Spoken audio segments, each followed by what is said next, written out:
He's our runner. I was like, I don't think we've ever had this many players before. Well, speaking about running things, hello everybody, and welcome to the best TTRPG stream of Pathfinder this side of Calgary, Canada. Yeah, that will work. So, first of all, welcome everybody to Pathfinder 2E. It is great to see some lovely faces. I think a few returning faces, and I think one new face to Legends of Logmancy, I think is correct. So, we do this thing where we first of all find out how everybody is doing, because that's kind of an important thing. Mr. Mac, how are you doing? I'm good. Sorry, choking. Please don't. The first TTRPG stream this side of Canada where someone dies on stream. Yeah. Please no. Please no. No, I'm good. I've got some Good. Takis. That's a massive Taki. That is a massive Taki. And some iced tea. Yes. So it's I'm ready to get my Pathfinder on for the first time. Expect lots of questions. I'm sorry. Perfect. That is more than fine. I am also got lots of questions to ask and answer myself. I was going to say that's not good. You're the one who's supposed to answer the question. We're fine. We'll be fine. Deacon, how are you doing? Oh, Deacon, I think you're muted. Speaking about technical difficulties. Can you hear me now? Yeah. Yes. Okay. I'm good. Also, first time Pathfinder. I'm excited. Yep. May have gone a little extra, but you'll find out. That's fine. That's fine. That is fine. Pixie, how are you doing? I'm pretty all right, actually. Also good. First time with Pathfinder 2E, so that'll be interesting. I've played original Pathfinder. It's been a while. Yes. But I'm excited, and I'm gonna blow things up. Oh dear. Excellent. And to our newest player, Danny, how are you? Hi, I'm good. I'm also very excited to may or may not blow things up. We'll see how it goes. Great. I'm also very new to Pathfinder, but we'll just make it up as we go. It'll be fine. Yeah, you know what? The rule of cool just turned up a little bit more. That's all that we just need to make sure that we do properly here. Oh no. Oh no. This will be interesting. But anyway, there's lots of that we need to kind of just work on and stuff like that. We're working on some character sheet things. Roll20 doesn't like Pathfinder very much. By that I mean they don't have an automatic character builder and things like that. But anyway, now that we're live and now that we're going, I think that it is time to descend from the, I'm going to say, the actual planet. Circling around, we start the camera to zoom in. And as the camera starts to come through the atmosphere, we start to see a giant black cloud that seems to be just hanging over a part of the planet. And as we descend closer to that cloud, it's not a storm cloud. It is but smog. And as we travel through this thick, dark mist, lights can start to be seen as a city exists under this smog. A massive city that the four of you currently call home. Carcosa, the city of progress. as the camera goes and dives through massive buildings of stone and steel.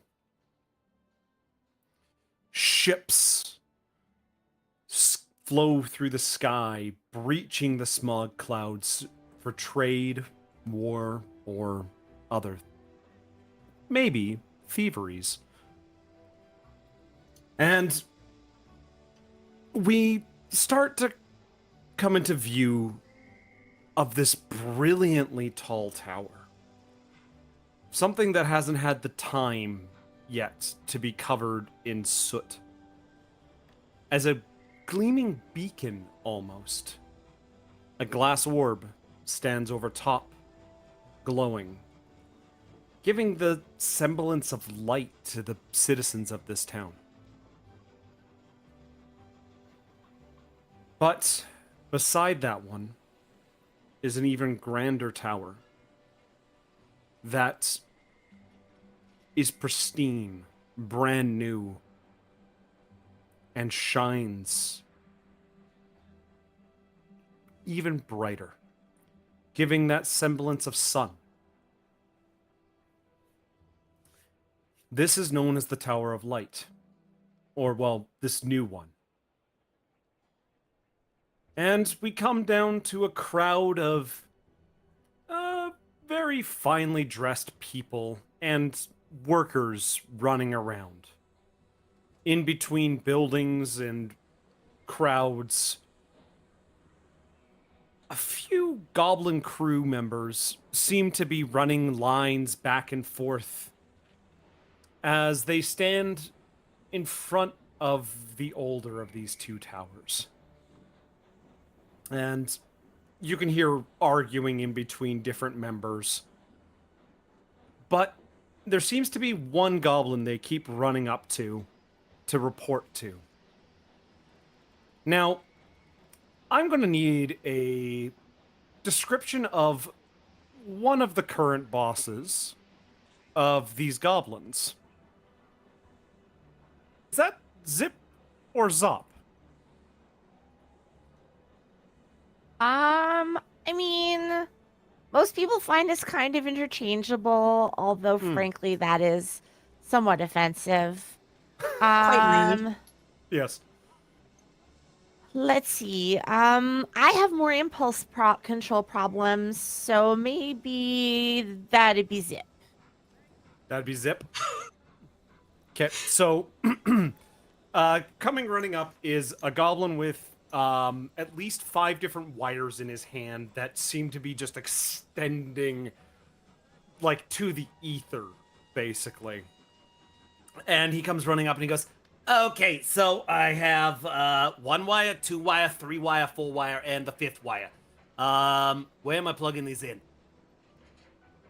Just like, wait, you have 5. I think you're supposed to have 6, right? Did you lose one? I'll find So the I'm pretty sure wire. you're supposed Don't to- worry about it. Don't worry about it. I got it. Okay. Fine. It's fine. It's fine. Okay. Perfect. And so he goes running off to go plug them in. And then you see another goblin as he yells at another goblin. The goblin goes running back along the lines. And about 5 minutes later, you see him running up with the 6th wire. Can you describe Zip? So Zip is a goblin, and he wears clothes that are just covered in like belts and pockets and bags and chains, and there's just all kind of stuff attached to him, and he definitely makes some noise when he walks. Yeah. Because, you know, there's always things being snuck into the pockets, perhaps. Okay. He is not very tall, but about average size for a goblin. Okay, so still short. Still short. He has like orange ginger hair, and the sides are shaved, and he's got, like, you know, it combing down. But the way it lands, it almost makes him look like he kind of has a mullet. Got it. But yeah. Okay. All right. Perfect. So yeah, you and Zop are in charge of getting the final preparations done for the demolition of the old Tower of Light. As the Empress of the land, the Bronze Empress, is a fan of showy affairs. And your crew has never been without work because of what she loves to see. Fireworks, explosions, and... You know, what's more fitting than blowing up the sun of the city to alight the new one? You know? What is more flashier than literally blowing up the sun? We're definitely having fun doing it. Oh yeah, yeah. The amount of gold that you guys spent on explosives was it was a lot. It was worth it. Yes. You guys went over budget, and you were given a pretty considerable budget by the Empress herself. So we're gonna go a little zipping along the lines, and we're going to find Zop. Probably overlooking a few of the last minute kind of explosive setups, because these things can only last so long, and the amount that you ordered, it took a while to get everything in. The ceremony's beginning in 30 minutes or so, and you guys are starting like the final preparations and checks. What does that look like for a goblin crew, Zop? So it's Zap, actually. Oh, Zap, sorry. That's okay. Well, there's goblins scurrying everywhere. Absolutely. Like all over the place. Zap trusts that most of them know what they're doing, and that if not, they'll stumble into the right thing. And everybody knows at this point, this close to the event, no one touches a fuse but Zap. Yeah. Because this has to go perfectly. Zap is kind of like wandering around, muttering to herself, like not looking up at all, just like checking all the fuses again and again. But there is like this terrifying gleam of excitement in her eyes because she is about to make the biggest explosion that she has ever made in her life, and that is saying something, because there is nothing that she loves more than explosives and fireworks. Yeah. So she's like, it's barely contained excitement at this point, but she's trying to be very professional because, you know, it is a rather large contract. Perfect. Yeah, no, this is this sounds about right for everything there. Now, can you also give a bit of a description of Zap? Yeah, absolutely. Very similar to Zip. Like, so same kind of height and skin tone and everything. Also ginger hair, but just kind of like everywhere. Got Like it. some of it's twisted into a few knots to like hopefully keep it back from catching on fire, but there's also bits that are sticking loose all over the place, and whatever, it wouldn't be the first time she set her hair on fire. So I was about to say, in the past 3 hours, how many times has it gone up? Now that we're in the like delicate end work, a lot, maybe only once. Okay. As opposed to like earlier on in the work when you're not working with the finicky little fuses. Yes. And Zap generally always wears it functions as leather armor, but it basically looks like the kind of leather apron that like a blacksmith would use. Yeah. To kind of keep from damaging herself too much. Yeah. So your little fuse box is kind of like set up right at the stage, and there's of course the plunger that is going to be ceremoniously pressed to make the explosion happen in front of everybody. Now, you know, you have one of your junior apprentices come up with a box of fuses and puts it down, and they go, so I got fuses for the A charge, B charge, C charge. what happens if you do the sea charges? Like he starts going and like he's getting information wrong. Like it is just like this doesn't make any sense. Where are you getting these numbers for this math? Like what's Zap's reaction to somebody like that? Zap kind of like lets out this like deep, like exaggerated sigh and is like, all right, well, before all of my hard work is completely destroyed, I'm gonna come with you and help you with this. Okay. So a little bit nurturing, a little bit caring, but also like, come on, I just want to see the explosion. Hurry up. Yeah. I'm gonna watch you like a hawk and make sure you don't do anything wrong to ruin this. Yeah. All right. And yeah, you guys start working on the fuses. And yeah, this has been a project of for the past at least 2 years, this construction of this brand new light source. The old one, though it's working, has definitely been like, oh, this needs replacing. Like this tower needs to be gone. It needs to get replaced. And it has the unfortunate thing of blinking off on wrong times and things like that. And you know what? Daylight is apparently an important thing for creatures. Apparently. I'm just picturing it breaking into a sudden like little light switch rave. Yeah. It did that one time, and the animals in the city just freaked the hell out. There was at least 3 maulings by, I'm gonna say raccoons, all throughout the city. No, there was more than 3 for sure. But the records say 3, and there's an asterisk that says that were reported. But we're gonna slowly back away from the busyness of the goblins and okay, actually, you know what? There's one more question I need to ask the pair of you. What is your guys' company name? We are Zip and Zap of Chaos Inc., Construction, Hauling, and Other Services Incorporated. We could also be going by Combustion, Hauling, and Other Services Incorporated. There's a little bit of debate about which one's correct. We kind of go by both. Okay, fantastic. So I'm gonna say that, yeah, you guys have like a functioning company of quote unquote 50 goblins. You guys hired from your homeland to bring in and help out those part of your community.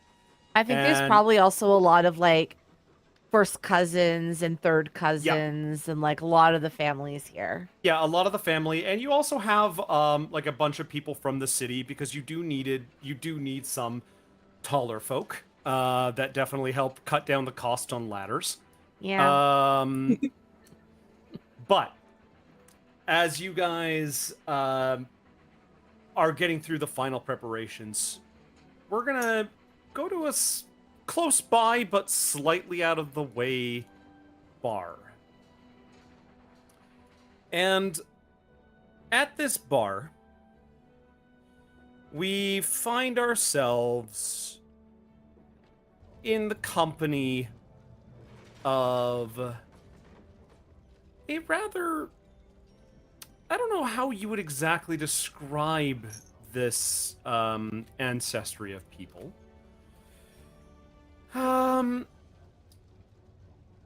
Actually, you know what, Mac? Could you describe your character as we find her at her bar?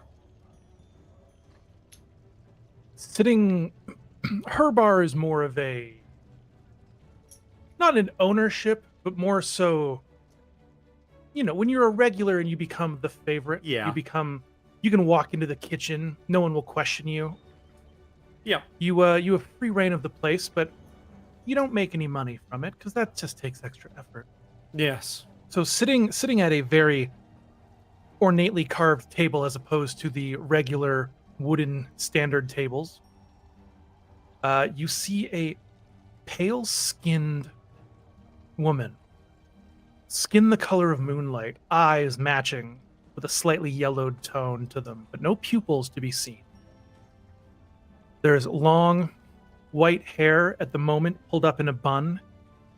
It slightly quivers even though there's no wind. As a bang falls over the face, it corrects itself and puts itself behind the ear. There are two slightly darker strips in the front that are similar to a rogue strip from X-Men. And aside from the dark black with a slight tinge of green leathers they are wearing, they are draped in a cape made of leaves. They almost look metallic, though they are natural. But the cape is not draping down her back or over her chair. It is draping onto the chair beside her. Okay. For underneath this cape sits a little plant creature, a leshy. And he sits there with a silly little dumb grin on his face, paying no attention to the world, hiding under the cape, playing with a little wooden train. Now, what is a leshy? Sorry, if you don't mind me asking. A leshy is a familiar that you can get. It's also a race you can play, but it's like a plant creature. It can take on the form of pretty much any plant or vegetable. Okay. Mine kind of looks like an Ivysaur, but it can walk on two legs if needed. And its arms are a little less chonk and a little more usable, so it can play with its train. Yep. And that kind of sits under my cloak, but the character I am is a fetchling. A fetchling. Fetchling. Fetchling. Okay. Fetchling. We are otherworldly characters from the shadows that enjoy, well, at least my character enjoys, taking the death that surrounds a city like this and infusing it with life, only to strip it away a second later. Ooh. All right. So you're sitting at this bar, and yeah, the owner comes up to you and just kind of looks at you and goes, "All right, what'll be tonight?" Oh, darling, there are certain things that I want that I don't think you'll ever have, but I suppose while I am here, I will just have your strongest and best whiskey. He nods and he goes, "You know, that tab of yours," as he's pouring the whiskey, starting to get a little lit up there. She kind of stares at him blankly and goes, I mean, come on now. Are you really going to charge the tab to the person who saved this place multiple times? How many people have I charmed to keep coming here even after the food inspector shut the place down? I get you. My tab has been who caused an infestation for free in your competitor's tavern. And again, I thank you. It's getting real tight these days, and I can only supply so much whiskey, and free board, and free food, and I kind of stare at you for a second. I go, is there anyone else in this tavern currently drinking whiskey? No, there's not. Ah, well, I suppose just this once I could pay you. But only if you do me a favor. Oh. You bring the whole bottle, and then you pitter-patter away. I'll pay you for the bottle. Yes. But I don't want another word from you, even if it's closing time and I'm still here. I will leave when I leave, but I will buy the bottle. Fair? Fair. And he scanders off and brings you the bottle and places it down. Nods to you and tosses the, well, she doesn't really toss the coins. She just kind of like moves her finger and the coins just kind of out onto the table in front of you. He quickly scoops them up and he goes off to the side. As you walk away, I kind of go, darling, again, if you need more company, people here, I can do another infestation. He nods and he said you didn't want to hear another word from him, so he nods and runs along his way.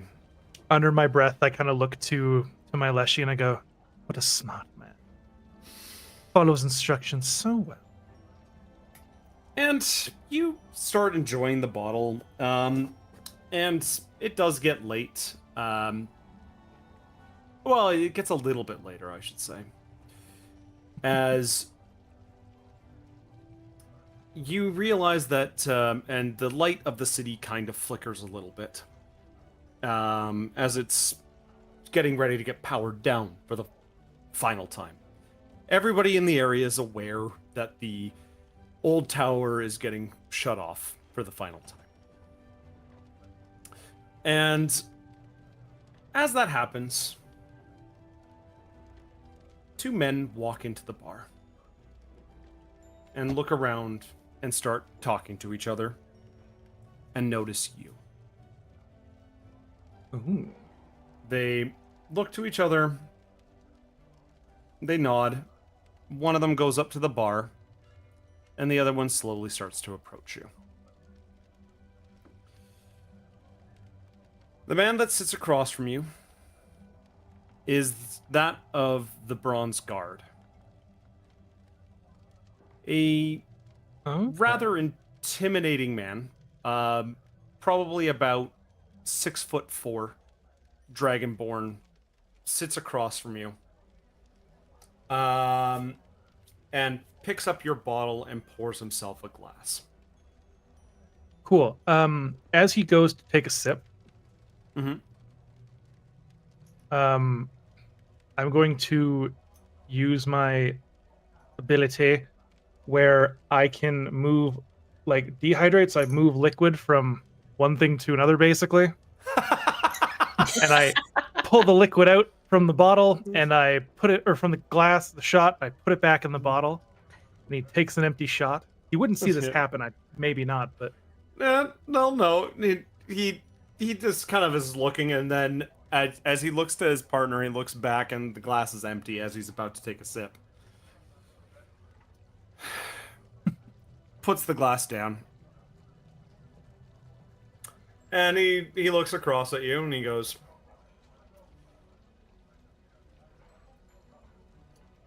"We're looking for Damien." Oh, darling, if you found Damien, I would most certainly know. And if I knew where he was, he would be dead. So if you're coming to me for information, I assure you I know nothing. But if you're coming for me with a bit of information, then I am more than pleased to pour you a proper shot. He kind of looks around a little bit, and he goes, "You can go ahead and pour that shot." Wonderful. I pour the shot, and I go, "So where is my, lech of an ex-husband?"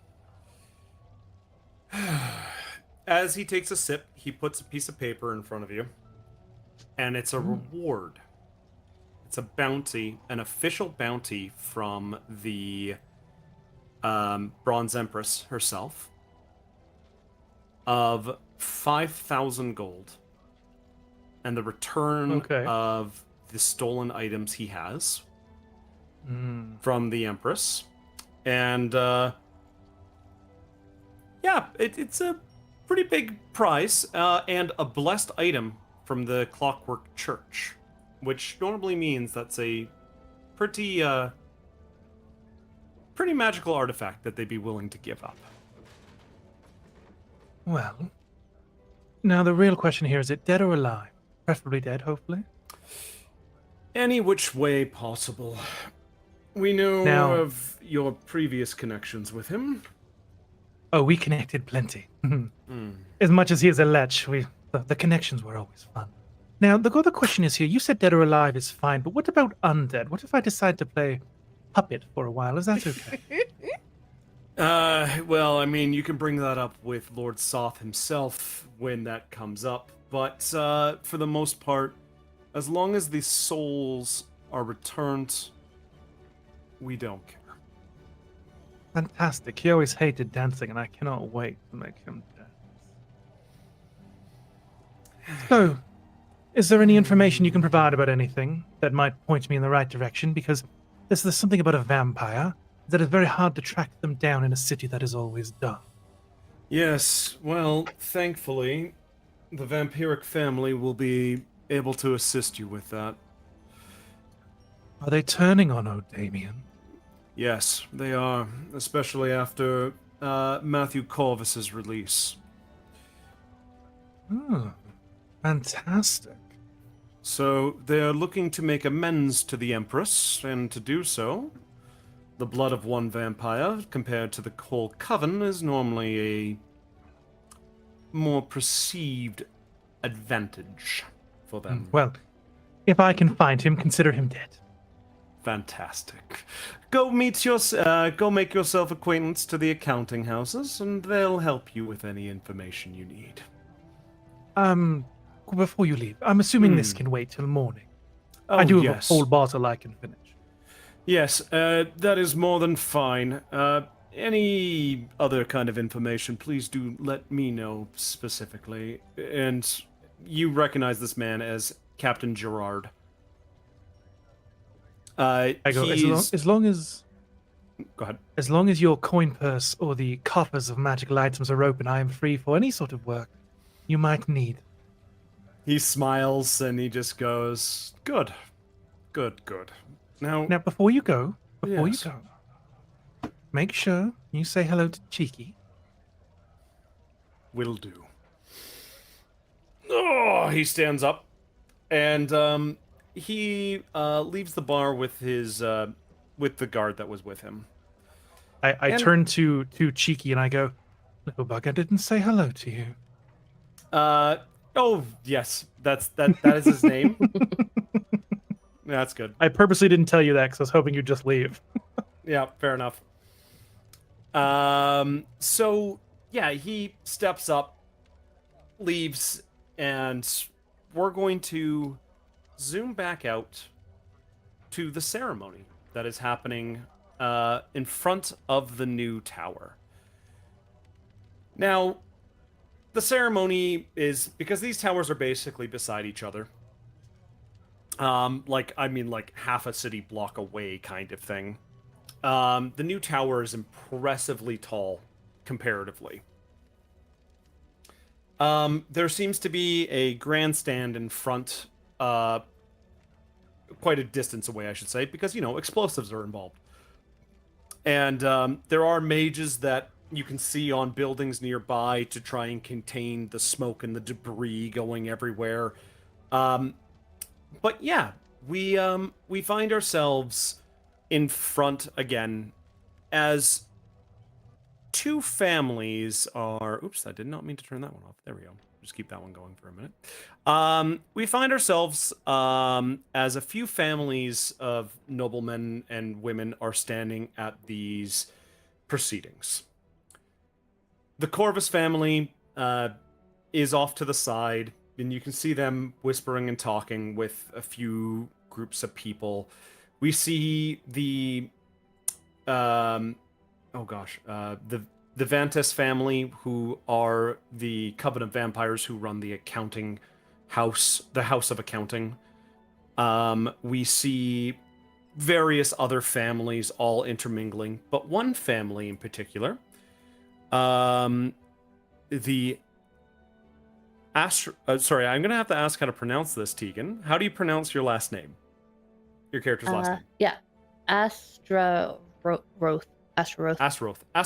The Astaroth family, who are, I would say, the family of, oh gosh, what is the term for when diplomats? It's one of the diplomatic families of Carcosa. Basically, they are in charge of meeting and greeting with the various factions from around the world. And they deal with lots of the different groups of the other empires and kingdoms, making sure that relations are as, well, smooth as possible in this world of betrayers of gods and demons and many, many other things. Things that go bump in the night. There seems to be a weird bear that's actually no, sorry, it's not a bear. There's a man, just a man, standing and talking with the Corvus family as if they are having a short meeting about something. And you see the Corvus family give a small package to that said man. Just a normal man. Rather large man. Hi, James. Bye, James. And it seems to be Tegan, your character's father. What would his name be? His name is William. William seems to be preoccupied and talking with a couple of diplomats from the Kingdom of Iron, where the Iron Dragons rule. This is a group that is a little bit strange, as their Council of Dragons, if you will, are kind of a weird hive mind kite creature. Seems to be these dragons can communicate long distances and things like that, and one of their diplomats are here. And your father seems to be talking with him, and just trying to balance out some trade deals by the sounds of it. Or talking about making sure that the trade minister is informed and things that your character, by the way, if you could please describe your character. Yeah. So her name is Astrid. And she has long red hair up in pigtails. And if the light catches her just right, it almost looks like she has like red fox ears. But if you blink, it's like you saw something and you're not sure if it was real or not, almost like a mirage. She's about 5'5", and she has purple amethyst kind of eyes. Okay. And is wearing purple corset with more black trousers. Okay. Like a half with a skirt that's starts short in the front and then gets longer in the back. Okay, so kind of like that. There is that slight. Your family is a very well-off family. It seems to be very interconnected with a lot of the other major families, as literally your father is playing diplomat to one of the other kingdoms. We'll make sure that we have the right information, and we'll make sure that yes, I will. Just back and forth, and the member from the Iron Kingdom is very just. Yes, this is what the way is. Yes. No, we will not condone. And it's just this very monotone character, and William is just like, yes, they're playing. The Iron Kingdom is not playing very nicely, and William thought maybe some explosions would help elevate his mood for trade. And it seems to be a bit of this mess going back and forth, as you're kind of just like, okay, this is just another event. How does Astrid feel about coming to this another major like kind of event like this? She doesn't see the point of why she has to come, especially to explosions of like a building necessarily. But she knows showing the strength that her father is trying to show to the not only like the people of Carcosa, but all over like the world is important to him. Yeah. So even though she doesn't maybe want to be here, she's still gonna put on like the I'm happy to be here face. Like, yes, let's talk, let's mingle. But she'd rather really be anywhere else. Fair enough. And you know, you see the other family members that you do see. You don't see Matthew today, from the Corvuses. He is probably staying out of the public for a little while. However, you do see his younger sister, the one that has the creepy dolls. That would be Isabella Corvus. Just trying to. You can just see that she's bored as she's just kind of having her like 3 dolls that she normally has with her dancing in front of her. You have your father talking to the Iron Kingdom. How are you kind of passing the time as you're waiting for this event to finally unfold? Kind of just talking to some people in the crowd. My eyes kind of wander to I guess more of like the demolition workers as they're scrambling around getting the last minute things prepared. Kind of wondering. I hope this goes well, but maybe it won't go so well. Fair. To Zip and, I was about to say, to Zip and Zop, you're now having like the families of Carcosa showing up and kind of stepping in the way of like some of the work and things, and you have about 15 minutes before the ceremony starts. What's the kind of energy going on between you guys? I mean, I think at this point, Zap is more scurrying around, just like kind of like, just like scooting all these little other goblins out of the way that like should be done by don't get out of here. Yep. Zip is if any of the noble people get a little too close to the explosion zone, it would be a shame that they just they dropped something that was on them. It's a terrible thing that happens, but you're in your construction zone. You have to accept that there's risks involved. There's risks. You know what? Give me a perception check, actually, as the noble people are arriving and running in and out of the way and things like that. Okay. Let's see if let's get a roll in here. Yes, first one. Okay. Where perception? Sorry, that would be detection. Sorry, detection. It's just under crafting. Sorry, it's one of those things that in Pathfinder there are sometimes different names. 29. So, and another thing about Pathfinder, I should let you guys know. Did I say detection? That's deception.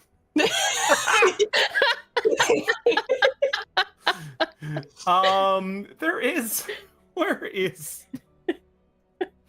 Oh my goodness, this is. This gonna be a good game. This is gonna be a good game. I just realized, where are you on this? Your Zip and. Oh, would it be thievery? No, well, there's actually a perception. Okay. It's to the side, and so I just want to make sure that is the right one. That's right. It is. It does not get a. Let me just make sure. Everybody should be probably trained in that. Oops. There we go. All right. Sorry. You can roll perception. Perception is just below all of the condition charts on the right-hand side. Oh, okay. I see it now. Yeah. That was my fault there. That wasn't set up properly. All right. 12. So you're looking around. You're looking at all the different people. Yeah, there are definitely some nobles that are like confused about where they're supposed to be standing. You see this ancient-looking man with like a cane walking to the family thing. Everybody's busy running around. You know that this man is probably an easy mark. Do you want to try to help this gentleman to anywhere? Yeah, okay. Yeah, because right now I know Zap is in control of this part. Yeah. Zip does a lot of the pre-show arranging stuff. Yep. With the diplomats and with the Empress and everything, and he Yep. oversees everything. So he I knows also- that Zap has this under control. Yeah, I feel like they also have probably discussed in advance how everyone's going to be real distracted by this explosion. Yep. Mhm. Okay. All right. So here's a question. Do you guys actually have other members of your team ready to do anything with that? I mean, Zap's side of the crew is definitely all like busy, but I feel like Zip's probably got some out there. Okay. Yeah, I'd probably have a couple, like, especially maybe some of the younger goblins. I Yeah. can kind of get them to kind of help me, maybe make a distraction or something. Okay. All right. All right. I will let you roll this with a +5 then. Go ahead and roll your thievery. Okay. So you can just roll it regularly and we'll add 5 to that. Okay, so you got a 28 in total. Hi, Olivia. As you're there's a tail right in the way there. Cat has to play too. Yeah. So yeah, you go through and your guys are running everywhere. Go ahead and give me a perception check yourself, Astrid. Again, that's on the bottom right. This you should be trained in that at least. So there we go. Yeah. So now you can roll that. Yep. There you go. Perfect. Yeah, you're distracted at the moment. You're talking with a bunch of different people from different families.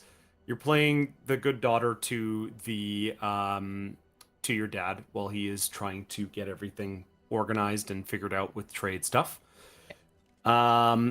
And I have to ask, Cordelia, your character knows about this explosion going to be happening and things like that. Does she want to go watch the show? Or does she want to just stay at the bar and enjoy her drink? Mac? Can you... Okay. Oh, nope. He's having problems.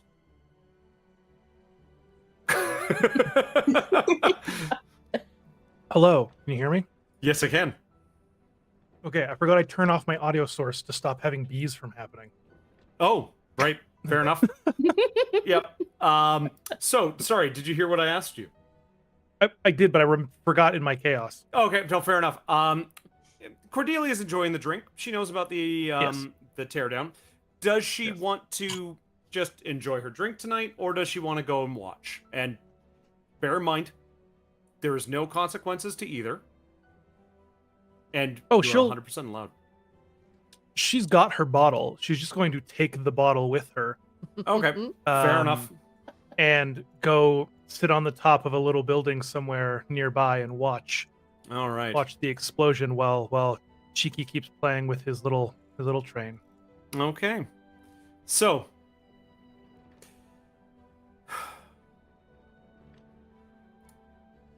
as we draw closer and closer to the time where this explosion will be starting, there is a bunch of people starting to run around as they get everybody kind of in place. Zip is guiding an old gentleman to his stand right now and most likely fleecing him for most of his wealth on him currently. Astrid is kind of just bored, waiting for things to get going because, hey, you know, explosions are cool. Zap is getting ready and explaining how the plunger actually works to the Minister of Infrastructure. In great detail, like to an extent that no one actually wants to hear. Yes. And it's because now correct me if I'm wrong here, but would Zap be one of the kind of people that would be like, I'm actually going to be the one pressing the button but they won't know that. No, I think that's the real button, Okay. but that there's probably like a foot pedal or something nearby Mm-hmm. that Zap can hit in case like something goes wrong. Okay. If the button Perfect. gets stuck or the button doesn't work or whatever, there's still a trigger. Okay. Perfect. And the ceremony starts. And the Minister of Infrastructure, I'm just trying to think of a good way. A human walks up, and he's got this grand, it's almost costume-esque kind of suit that like makes him look taller than he is. It's this bronze tinted jacket that has this gorgeous lapel on it that probably costs who knows goddamn what, as it is made out of fine jewels, gold, that basically represents his stature in the government. And he looks around at this growing crowd of people sitting up on the roofs, a few sky cars that kind of park and float above for nobility to be watching, and what could only be described as a gilded ship, like a small, well, by small I mean basically the size of a stadium, floating in the distance above the city, that is most likely where the Empress is watching from, looking down at the city. And the minister addresses the crowd. People of Carcosa, it is finally finished. We will show you that we can create light that will envelop this city in glorious gold. We have, and he just starts going on and on and on. And it's one of those speeches that, like, you know, for the first 2-3 minutes, it's kind of about that, like, uplifting of, like, yes, the citizens are going to be uplifted into the light and be able to enjoy actual sunlight again, and we will keep our progress going, and all of these many, oh my god, yes, we get the examples. You've said the same sentence 5 different ways, even although it's the same fucking sentence. Mm-hmm.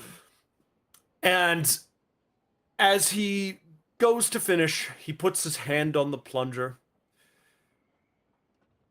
and the original light that goes out normally for quote-unquote evening time goes out, and the city is cast into night, where just the gas lamps come on and that hiss of light can be heard.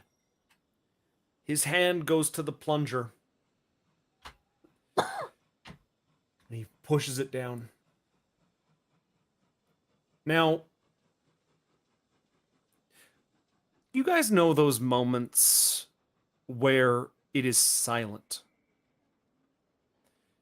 and it's almost as if a vacuum is pulled in, like the vacuum of space and air is just pulled into one spot, and you all feel that in your chests. That explosion, that zip and zap, you guys know very well of that. You know there's about to be a detonation. It's that thing that just prickles the hair, and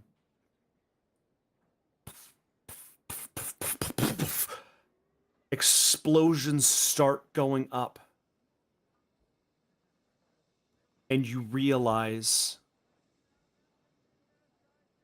it's on the new tower. And the explosion continues up. Higher and higher and higher and higher and higher. And the globe on top cracks. Not only are the mages on the other tower not prepared, but they are blown back as this tower erupts into flames. To the goblins, I need reflex saves. To Cordelia, I need a fortitude save. To Astrid, a fortitude save as well.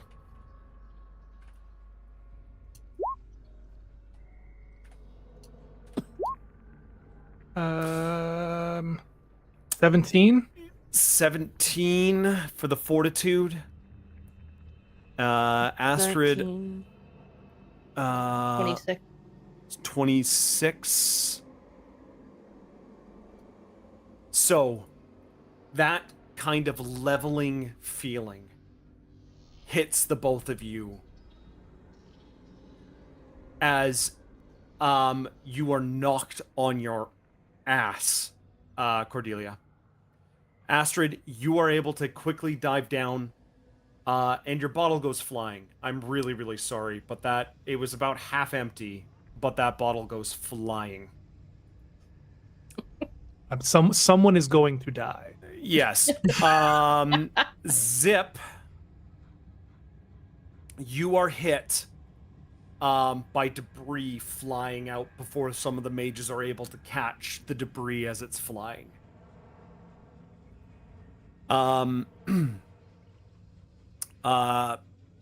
Zap, you are able to quickly dive out of the way and behind some cover.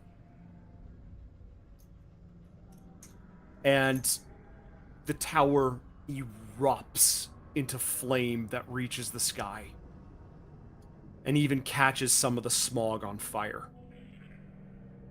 Fireworks start going and shooting off in random directions.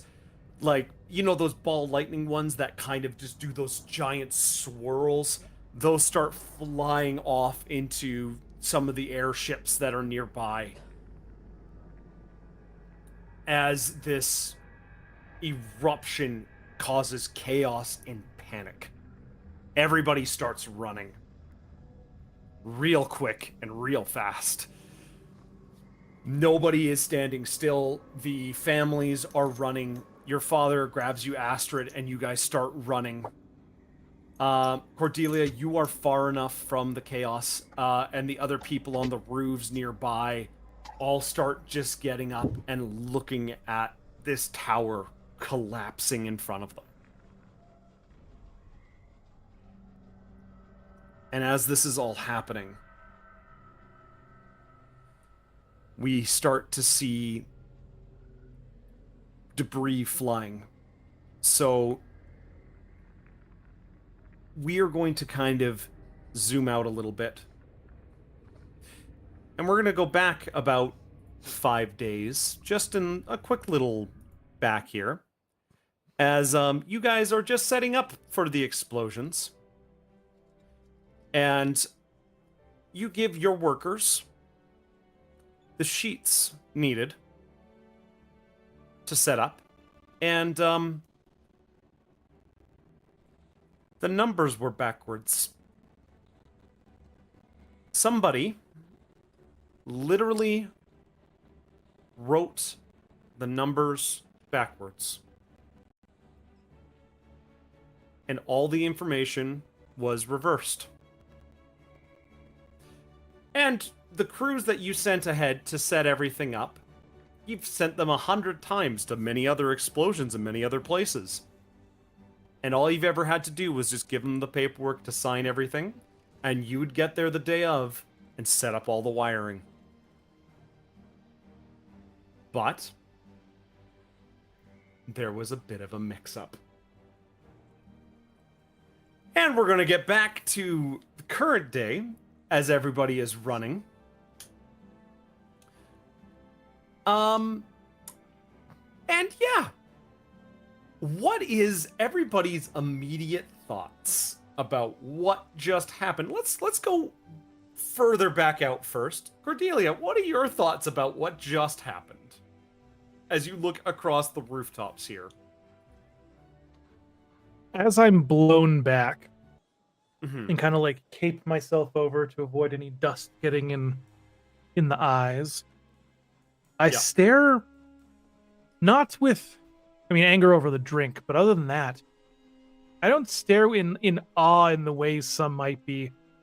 I stare and I start laughing hysterically. That something so important could be bungled so easily. And no one thought ever. No one working in that tower thought of, oh, why are these goblins setting up bombs in my tower? No one thought anything. And then another thought crosses her mind that all of these mages that have passed away now have houses sitting empty of owners that are full of artifacts and trinkets. And that it's time for an upgrade, darling. Astrid, your family is now clear. Most of the families that were there, their protectors and guards quickly were able to throw up shields and other things to block things, and you see that the families are very well protected. But what are your thoughts as your father is starting to talk to some of the other heads of the families? Her first thought would be, I've seen like this company do things before. Like how could they get the buildings like so wrong? Or we're in the right place and then someone like using magic or something switched them at the last second. She's trying was it just a paper mistake? Who knows? Or what? Yeah. No, it was definitely a magic switch. Yeah. So yeah, she's trying to figure out if these goblins are just kind of sleeping on things and they were dumb this time around, or it's something more sinister. Very sinister. And Zip and Zap. Well, the two of you just saw the brand new shiny tower go up. Zap is like kind of like sitting like this, like behind whatever she dove behind, just staring up at this crumbling, burning tower. And her eyes are wide, and there are tears streaming down her cheeks. She's just crying and crying and crying. Not really processing anything else that's going on around her at all. Just a steady stream of tears. Now, there's part of me that's going, is this tears of happiness in the sense of how big this explosion was, or a little bit of column A, a little column B? It's the most beautiful thing I've ever seen.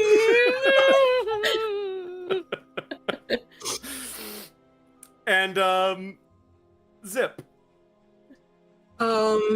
Zip kind of picks himself out of the debris that he's landed in, and he just looks up at the exploded tower. And his first thought was just, well, shit.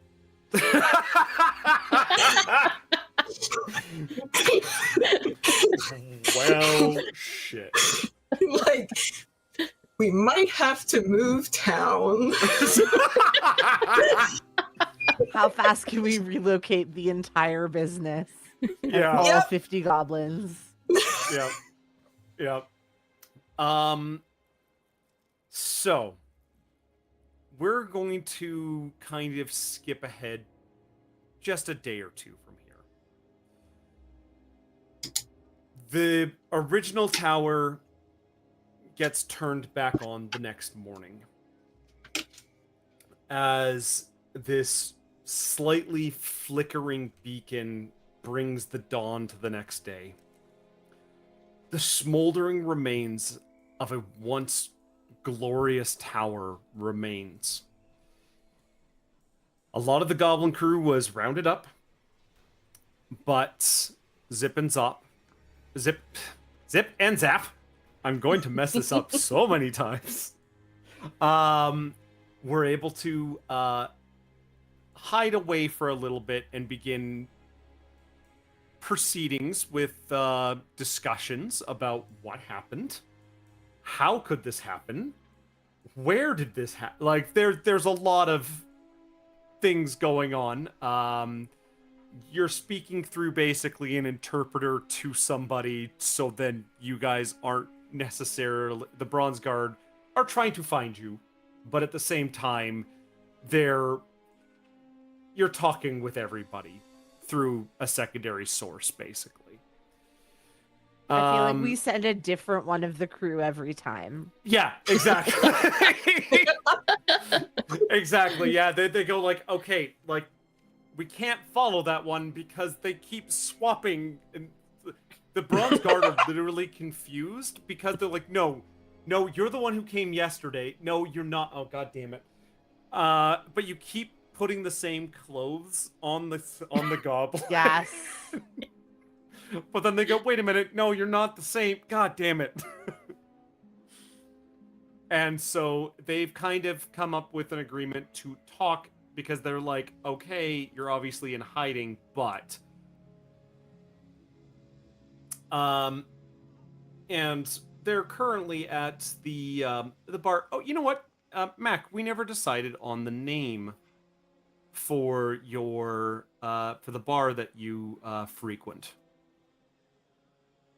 Yes, you are correct. We did We not. should come up with a name for that. What's a good name for the bar that you are at? The bar that I am at is called the Uno Momento. 5 seconds. 5, 4. That's an 3, interesting name. 2. It is called the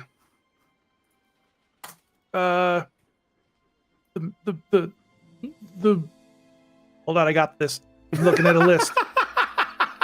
You got this. Some quick, Riley, I'm dance still for us writing for the a name. second. I'm still writing the name out here. This is a really long name. It's gonna be distracting. fuck it. It's called the Clever Lime Inn. Lime. Okay. Okay. The Clever Look, it was either Lime Inn. that's what the fantasy name generator gave me. All right, I like it. I love it. it was that or the Really? Chubby Prince, and I wanted to go with the other one. No, that's just the name of the bard they bring in. That's me, bitch. So this is the current bar where you two are hanging out at the moment. That you've been able to get a room to hide / just kind of figure out what the hell is going on. And Cordelia, you're looking at this job posting. And you're looking at the job board. Can you actually give me a let's see, what would be a good check for this? You know what? We're gonna go with a society check.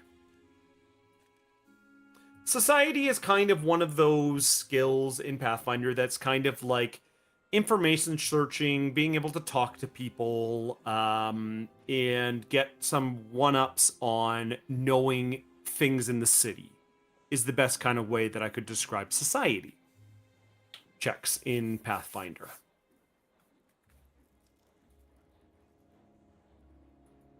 What did you get? That was for Cordelia, by the way. Yeah, where is it on my sheet here? It is under skills, and it is Society. I see it. Yeah. Yep. Society. 28. 28. Okay, perfect. Yeah, you start looking through the board because you're like, well, might as well see what because you're going after Damien. You probably shouldn't go after him alone. Probably not the wisest choice. And you start looking at the other jobs that are kind of up there. One of the jobs that's up there is things that have been or returning stolen items from the Empress's party. This has been up for now almost 2 years, in the sense that nobody's been able to find any of these items. And you know that Damien has some of these. This was one of the final kind of things you did to try and help him before... What really caused the divorce between the two? Or the ex... What caused him to become your ex? Well, I mean, if anyone's met him, but in truth, what was David's character again? Oh, Wiccan, the bard.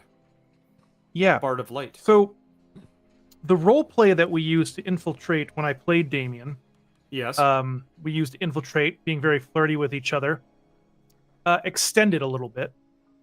Oh. And normally that would be perfectly fine. But he tried to keep it a secret and did not opt to even try and share. And if there's one thing that Cordelia will not take, it is a liar and someone who will not share something that she might want. And so as such, when you break her trust, she will break your spine and your soul. You go hard. But there are a few items on that list that, you know, there's different rewards amounts, but basically the list states, not prizes, but rewards up to magical items, huge amounts of money, royal pardons, and other such goodies. And, you know, those kind of things are quite important. So, we're going to come back to that sheet in a little bit, but we're going to go back across the city a little bit for just a few minutes as we enter the household of the Astrathoths. Is that correct? Yeah. Yeah.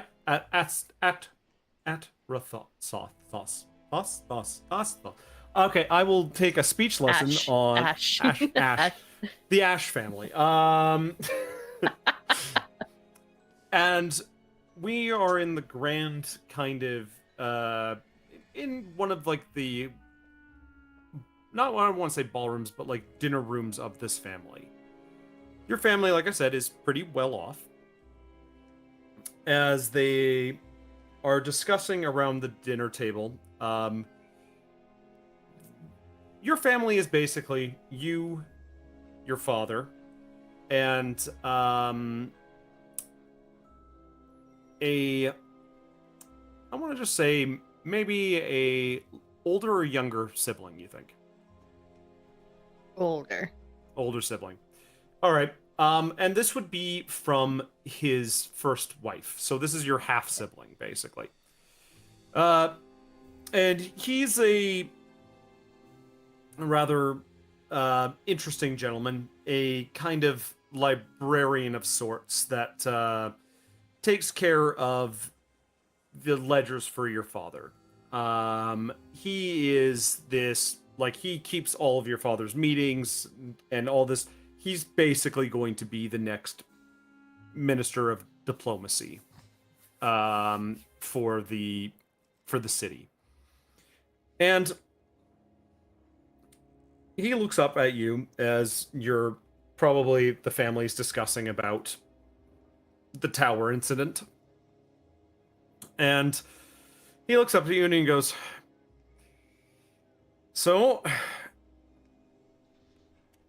What are you gonna do with this? You're not dealing with any of the family business stuff just yet. What's your plan? What are you gonna do? As he just kind of knocks around papers and is looking through everything. Ashford would kind of give him a sly smile and be like, "What do you mean? What am I gonna do, brother?" Well, father is dealing with everything at the moment to do with trying to secure more materials to upgrade the old tower. And I'm just trying to keep everything straight for him, or else he's gonna be losing his head. That's true. Doesn't take much these days. Yeah. I know that you have some friends in some of those in the Corvus family and their connections with the guilds. Mm-hmm. Do you think you might be able to try and do some digging on that what was that company name? Zip Zop Zappy, the company that did the construction, yes. Yeah, well, I mean, the demolition company. Chaos Inc. That was it. Do you think you might be able to talk to some people you know? See what you can find out. Astrid's eyes kind of like light up because despite having to be looking all prim and proper, she does kind of like to, I guess, talk to more unsavory people. No secrets. You can. What are you calling unsavory? Yeah, the people she knows might be unsavory. She doesn't know you guys yet. You know of you. That's it. Yeah, yeah. You now have a name in the city that you really weren't expecting. Nope. She kind of mindlessly probably play with a pen that's kind of on the table and be like, I could. I mean, no one has to know, right? I won't tell father. As your father comes bursting through the door, talking with like two different scribes who are writing like letters down for people, and you just hear him it sounds like he's having a conversation with somebody, but he's basically going in between both scribes who are sending letters to other people, and those letters are going to be jumbled up quite a bit, and you just see your brother grab the letters and just start like rewriting them so then they're in the correct order to the correct people. Yeah. And he's just looking at you and he's just going, just get out of here. Go, go, go. Give him a salute and probably give my father a kiss on the cheek as I run off. Yep. And you run out the door. And you know of a few different bars that you might be able to get information, but for the sake of slight railroading, I'm gonna suggest a certain bar by the name I don't want it. No, you don't want it. No, that's Nice fair. try, GM. Understandable. No, let's go to the clever alignment. The clever alignment. You wonder why he didn't have any customers, and that he had to rely on, things such as pests. It might be the naming scheme of his bar that he has inherited from his father, who inherited it from his father. And so may on have been and so forth. clever name at one point, but now. Yes. Sorry, Mac, you were going to say? When he was, when he inherited it, it wasn't named that. No? No. See, was when it he named? got it, the name was the Ethereal Cabbage. He thought that wasn't good, so he renamed it. But see, when his father got the bar from his father, it was sold to me completely different. Different as well. Just a Exactly, tradition to that rename the part. bar. Exact. So that part, it was called the Polite Pants Tavern. A little bit more of a fancier joint. So what I think it is every time they get a new family member takes over the bar, they have a soothsayer come by who just casts bones to just try and figure out what the name is going to be. Look, it was either the Lime or it was going to be called Scattered Meat Pub, and it's just not. Ooh. Yeah. Not That good. that was the just uncomfortable throwing one. it out there. So it's finally time for we're gonna say that the four of you are now at the bar. Zip and Zap, you guys are having food discreetly in the corner, trying to get things figured out and figuring out how or why this all happened. And Cordelia and Astrid, you guys are reading the board, thinking about these kind of different things or trying to figure out where your contacts might be, Astrid. And it's one of those happenstances. When all four of you look at that prize board, or the reward board, for the items from the stolen from the Empress's party, the words Royal Pardon stand out to Zip and Zap. Magical items stand out to Cordelia. And to Astrid, it's getting aligned with people who would be trying to hunt down those who stole. Those would be good ways how to get in contact with members from the Thieves Guild. Or members from all sorts of different groups in the city. If you're going to get any kind of information about what happened, this might be a good way how to do so. Now, you, Cordelia, know that you don't want to go by yourself to fight Damien or try and find him. And in this very quiet bar, there are 3 people, or 4 people, including yourself, trying to figure out what to do next. How would the 4 of you, well, I mean, technically the pair of 2 and the other 2, come to the conclusion of, hey, maybe we should work together here? I mean, I think as soon as Zap sees the Royal Pardon on there, like,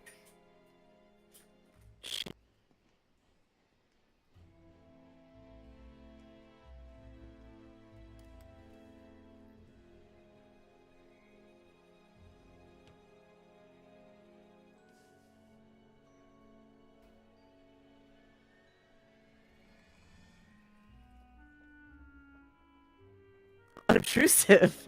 She's wearing like a hoodie kind of garment, but it's sized for a human. So like it's like her eyes are peeking out from under it like this, and it's like when you like a 5-year-old puts on their dad's hoodie, right? Yeah. It's very much that scenario. Yeah. And so she kind of like shuffles up with the hoodie trailing on the ground and is just staring up at it. Like, you know when the hobbits went to the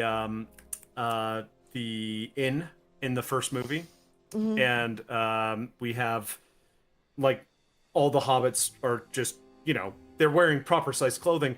It's that kind of scene, but it's like that kind of hood just like completely over top, as it was made for much bigger person. Yeah. That's the kind of thing I'm picturing. Yeah, absolutely. In this weird pub that really serves a lot of citrus in a lot of their foods. Yeah. Like it's lemon fish and things like that, and just everything served with citrus wedges now. So I think instead of looking unobtrusive, instead they look like a small child wandering around a bar by themselves. But yeah, and she's kind of standing there staring at it. Okay.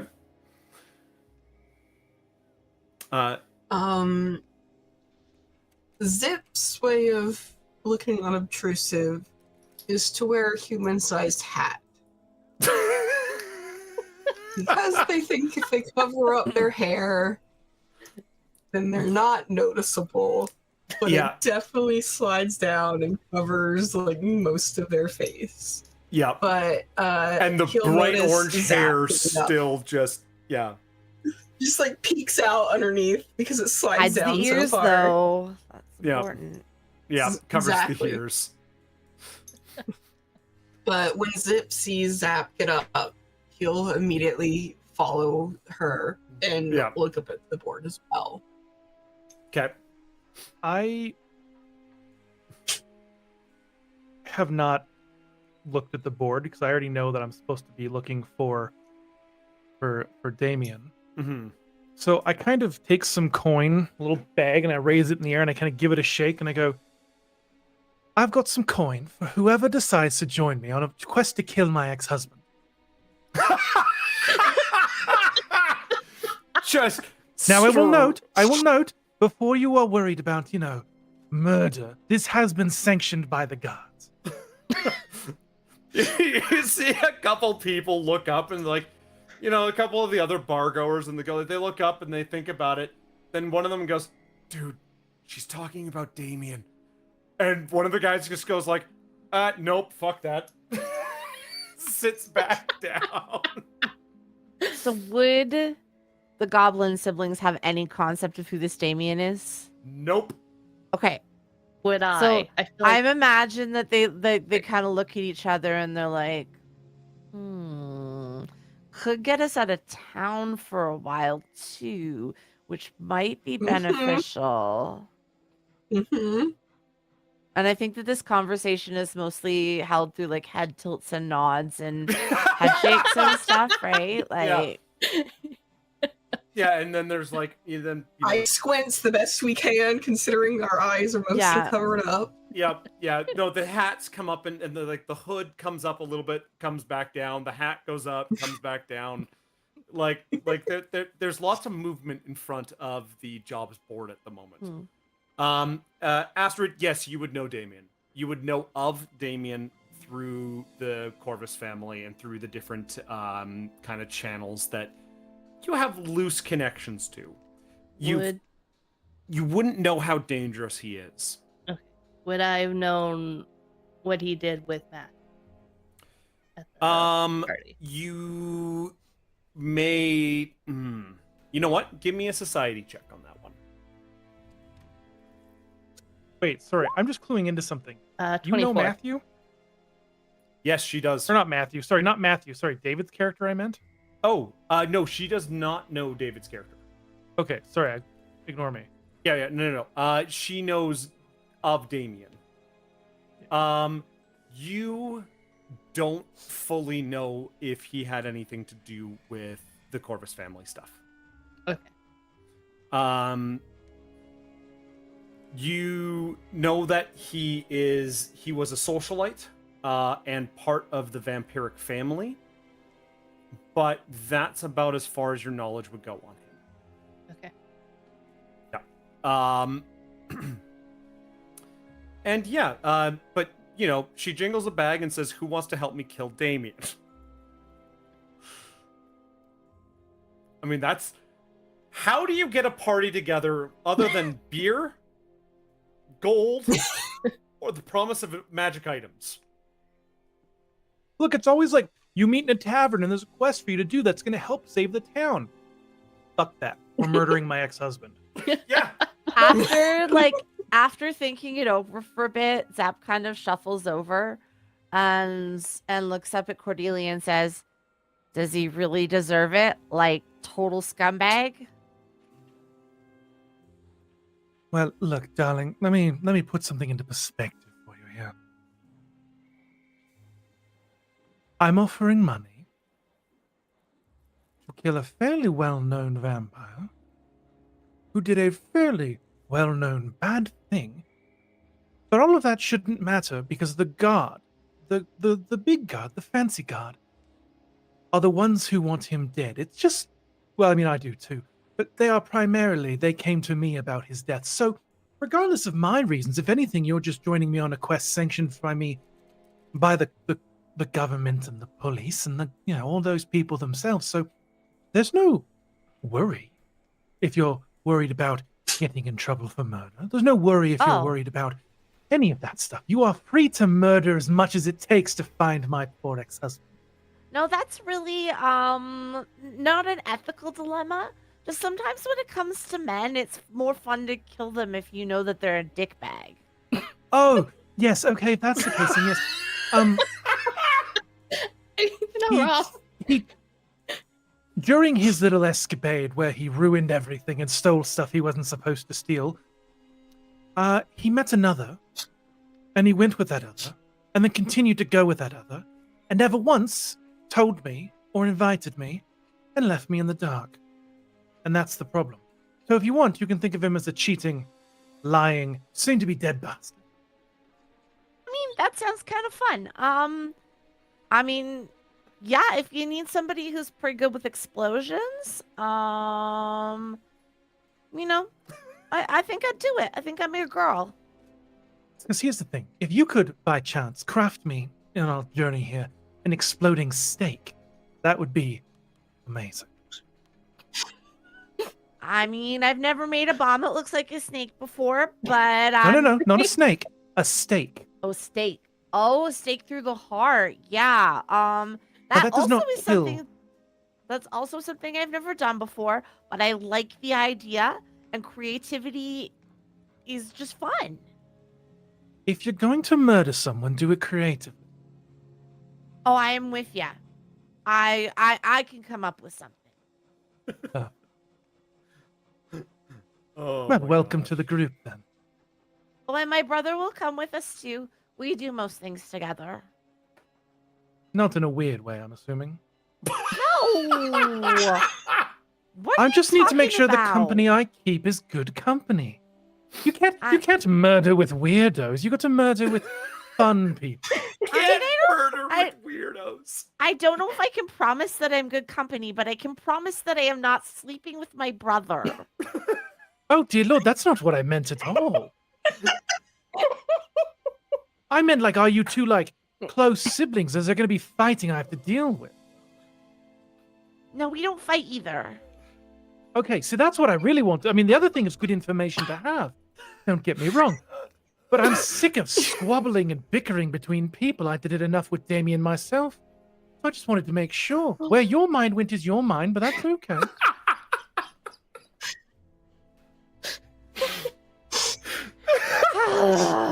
Just kind of like this comical cartoonish sigh. Okay, well, I'm gonna go finish my dinner. I'll be easy to find. Yeah, it's over to like the corner booth. That's great. Hey, you just go back over to your dinner booth. Oh, absolutely. Before Zip follows Zap back to dinner, he's gonna turn to Cordelia and be like, does your ex-husband have expensive taste? Oh. He is fancy. Even with the leathers he wears are fancy. Even the tuxedo he wore to sneak into somewhere, he did not just wear something regular. He wore something eccentric. Standoutish. The sort of thing that a king and queen would expect you to wear to a gala of their own. That being said, though, he's not afraid to get down and dirty. He's not afraid to be in the shadows, covered in mud, blood, and other ichors of the night. So while he is most certainly fancy, he is still a dirty vampire at heart. Mostly wondering if, when he's dead, he's not gonna miss his stuff. Oh, anything that's not something I want, you can absolutely have. And there's only a few key items I want. Okay, I'm in. Perfect. And then you go back to the table to finish your dinner. Yeah. Now, the For us, problem this is that- is a great way to kind of get out of town for a while, kind of, Lovely. So we've got the two of us, because I'm assuming you count as one.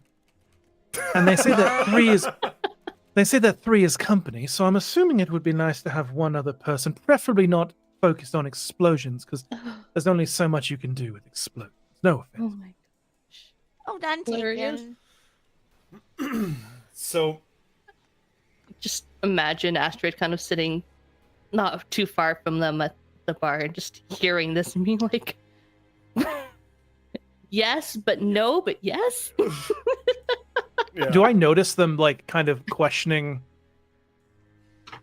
looking over during this conversation at us? Oh, there were definitely plenty of people that were just kind of like looking like I'm probably it's not the like, only one. yeah, it's a quiet bar tonight, but there's still some people, and some people are like talking about it, and you could definitely see some people looking at this conversation. You weren't exactly quiet. No, No. noticing that I was fairly loud with it, I kind of make another proclamation. I go, oh, and by the way, if anyone here happens to know my sweet ex-husband, or has come across Damien in any way and plans to warn him or do anything of the like, if I find you doing anything that stops my quest in any way, I will open your throat and pour down an infestation of bugs until your stomach is so full you are bursting at the seams. And then I will send you home, at which point they will multiply in your stomach until it becomes an infestation pouring from your mouth, destroying all of your linens and all of the wood that makes your house a home as it crumbles to the ground. And then, once that is done, I will find your wives and your husbands, and I will make sure that they know that they are so much better off without you. So that not one little bit of you will be missed. So, at this proclamation.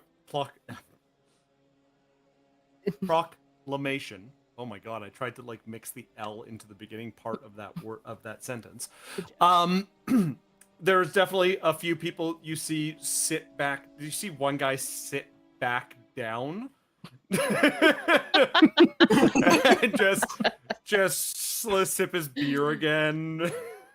It's just I look over and I go, oh, she's a good boy.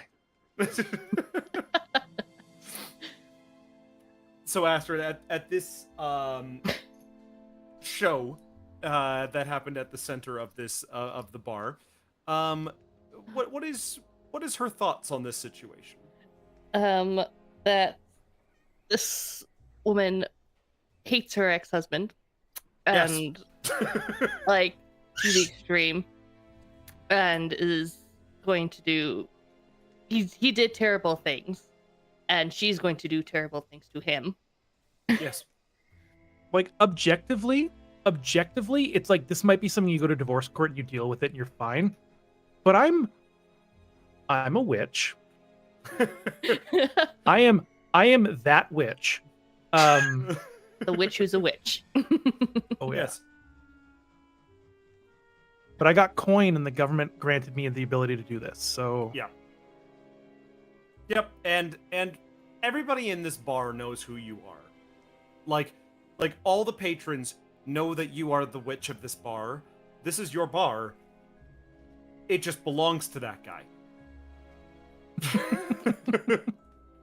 That and when you do these things, because this is not the first time you've done this.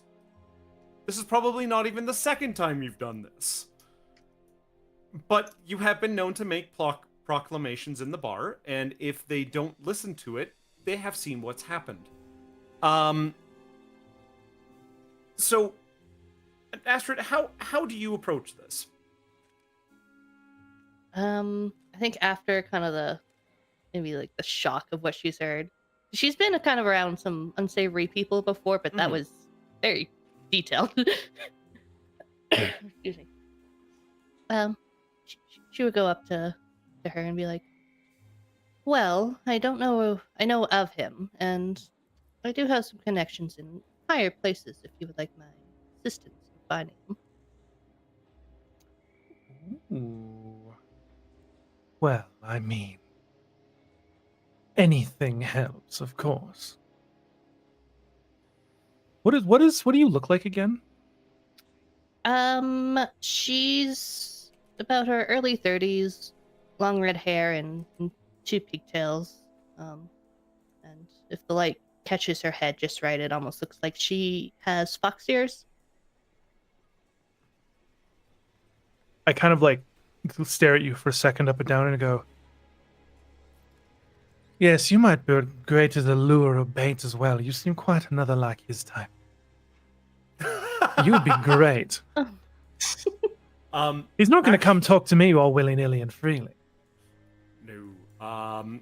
Could you actually give me a Oh, sorry, go ahead. Especially if he's trying to run from you.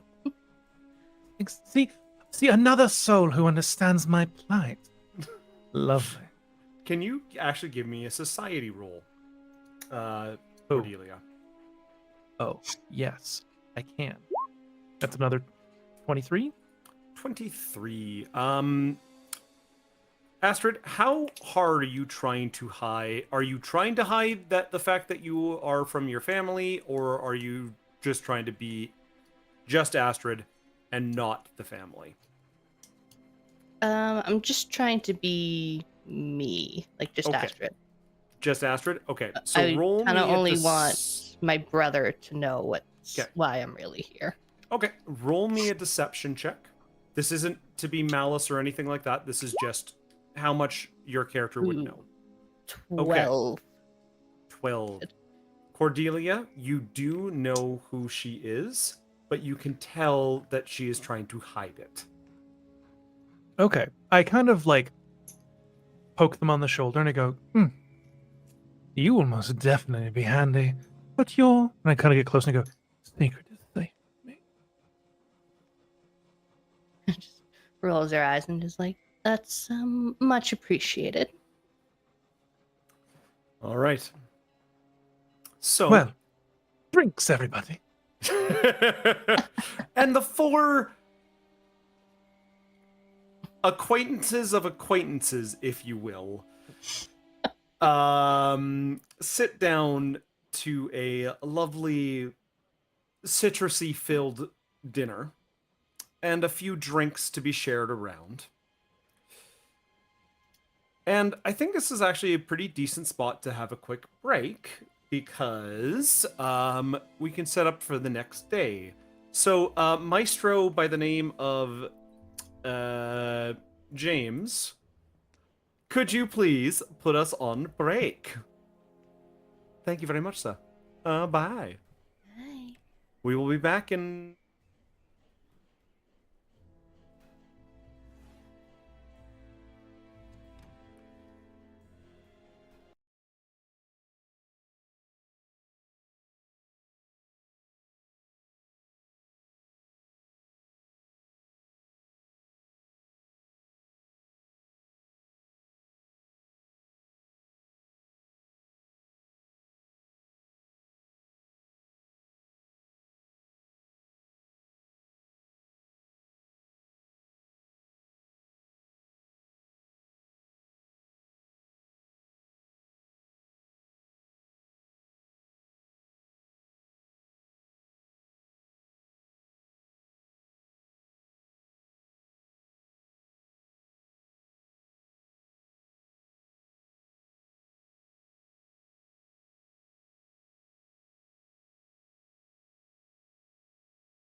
Hello! Thank you very much to everybody who stuck around for our break. We had human things that had to do human stuff. And I think that's what we say. I don't know. Yeah, that's how humans talk. Yeah, Yeah. that's how humans Yep. talk. Welcome back, everybody. So, quick little recap. Explosion happened. Somehow things got confused. Might have been the paperwork, might not have been the paperwork. We're not sure yet. Explosives tower, everybody fell on their ass, dodged around.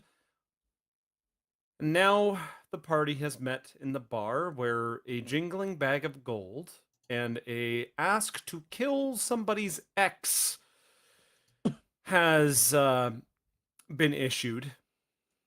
We find ourselves the next day after a lovely dinner of different citrus-sized foods and some nice drinks to go around.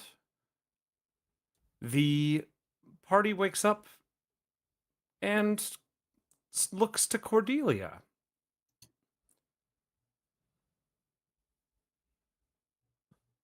As what where are we gonna find your ex-husband, basically?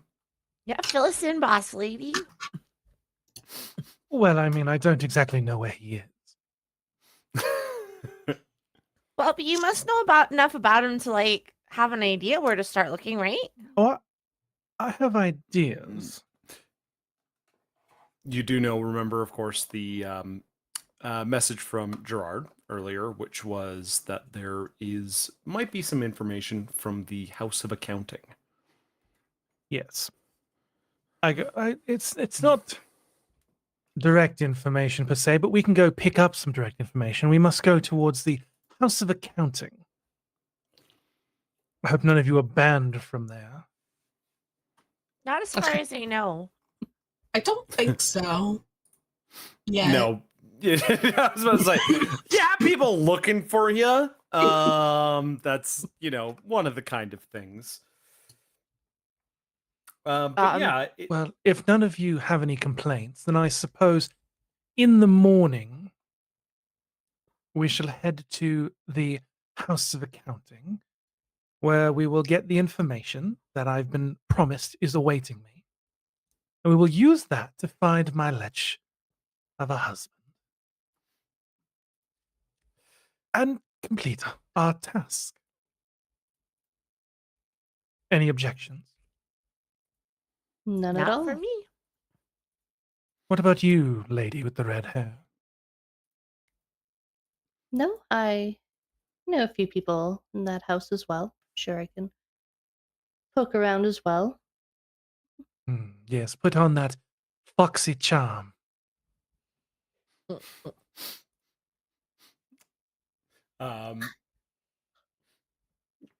So you guys head off and to go get some sleep for the night. Now, I did this in the previous game. But everybody in Carcosa has secrets. Has maybe not some super pleasant skeletons in their closets or things like that. Mm-hmm. I would like to know a skeleton from everybody's closet. Something that is maybe not a good thing for everybody to know. Now, I'm going to preface this by last game we did this. One of the players revealed the fact that he was summoning demons. Another player discovered was a murderous robot. And other such things. So, what is a skeleton in your closet? I can roll to see who goes first. Sure. All right. Let's do that. I might as well roll a die. It's fun to roll a die. Let's see. We're going to go this direction. And Mac, you're first. I mean, there are plenty of skeletons, both figuratively and not, in my closet. Mm-hmm. But when you're a witch, you always want to find new spells, of course. Mm-hmm. Am I saying this to the group or just outwards in No. general? This is outwards in general. This is like this could happen tonight. This may not be happening tonight, but something that is a skeleton in your closet. This is just because we only have so much time with these characters. I want to Yes, no, give of course. something to give a little bit of development. Now, when I say a skeleton, I don't mean a skeleton as in something I hide or am afraid of per se, but it is not preferable by most people's standards. Mm-hmm. My witchy patron is the mosquito witch, Ooh. which means that I have the ability to turn into my pest form, Ooh. which is not something you should do lightly. Specifically because I will transform into, a pest, a lizard, a rat, a bug, maybe a cat. But when I do this, I get in far more trouble than this should be. There are many wanted posters out there for a red mantis, half black, half orange cat. So I have to be careful where I transform because my forms I like to take are very specific, but they are also very easily identifiable. So if I happen to become a half black, half orange cat, I will probably be shot on sight at many, many locations at which I might enter. But the true skeleton behind this is that sometimes I will pray to my deity to turn someone else into a pest that matches my exact style, and then send them off in the wild and await their own timely death. But I can't let people know I do that, or else no one would ever trust me. Very cool. I don't know if that's what you're getting at or not, but that's 100% what I'm getting at. I really like that. That's great. You hex random people. You hex maybe the guy who doesn't pay his tab, or this or that. You do many of things. Yeah. No, I like that. That's because really then, good. If a red praying mantis gets killed at the plant store that I like going to, and have may or not taken some things from, the next time they see a red mantis, they're not going to assume it's me because they already killed him. And red mantises don't exist, so exactly. No, that's great. All right, I'm gonna roll again here. One's a re-roll. Let's see. I got a 1 because that's the way that my life works. All right, 3. Zip. What is something that could be in Zip's closet that is morally gray, maybe a little evil? You got to make money somehow. I think Carcosa is not the first city Zip and Zap have set up business in. Okay. There's been a few cities in our past, so this would not be the first time we've had to consider leaving a city because something has gone wrong. Got it. Before Zip kind of got as good as he was at skimming some off the top and going into legitimate business, he's definitely wanted in a couple other cities, because he stole something he shouldn't have, and he almost got caught. Okay, now here's a question. Mm-hmm. That's something that you have. Do you think that Zip knows what it is or doesn't? Did he steal something that he really shouldn't have? Or something that was just, a cool trinket? I think it was something that to him, he wouldn't have understood the significance of maybe what he stole. It Okay. was like, oh, that looks cool, and that's probably expensive. And then it turned Cool. out to be something very important. Okay. All right. I like that. Okay. Ladies, who would like to go next? Or yeah, sorry. Who would like to go next? I can go next. Okay. Go for it. So we're actually, now that we're legitimate business people, very good at our jobs. Yes. And a mistake like today, or yesterday, whatever. Couple of days ago, yeah. It's not a common thing. No. There have been a couple of other times in the past in other cities where the wrong building has gotten blown up accidentally. Mm-hmm. But maybe accidentally on purpose.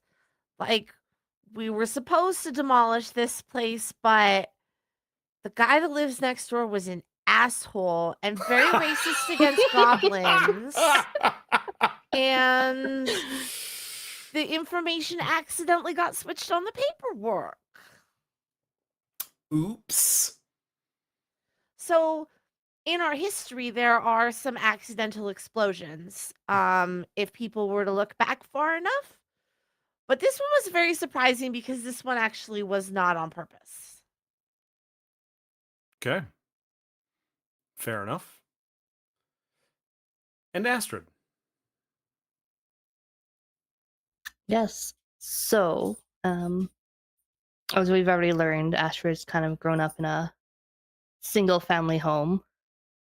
Mhm. It wasn't until she was a little older that and just by pure accident, that she learned really what her mother was.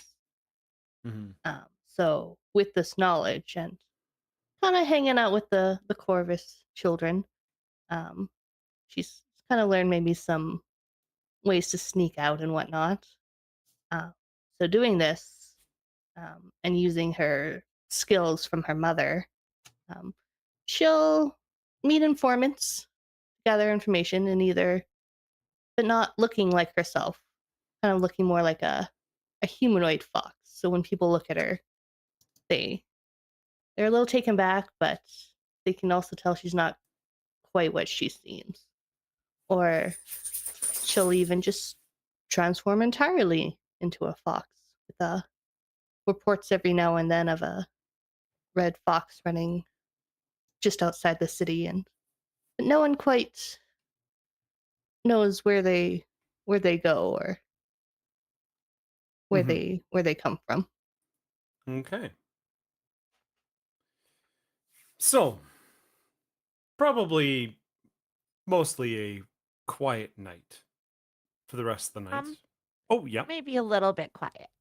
Oh. I would say that like sometime around 3 a.m, there's Okay. just this like not a boom exactly because it's really muffled, so it's more like this really loud thump.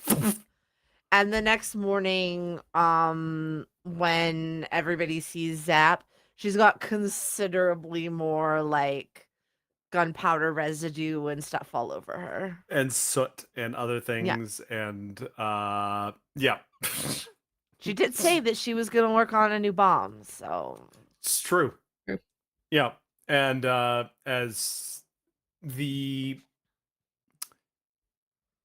yeah, and then as the artificial sun gets turned on again and flickers multiple times, as it finally fully powers up, the four of you meet downstairs and start to head off towards the House of Accounting, which is basically the largest bank in all of Carcosa. This place houses untold fortunes. This is the Empress's hoard. This is where any transaction of money of large sums has to go through. That is what the House of Accounting is. But we have a few interesting people traveling in this group. People of wealth, people of notoriety, and and that's not even talking about the goblins yet.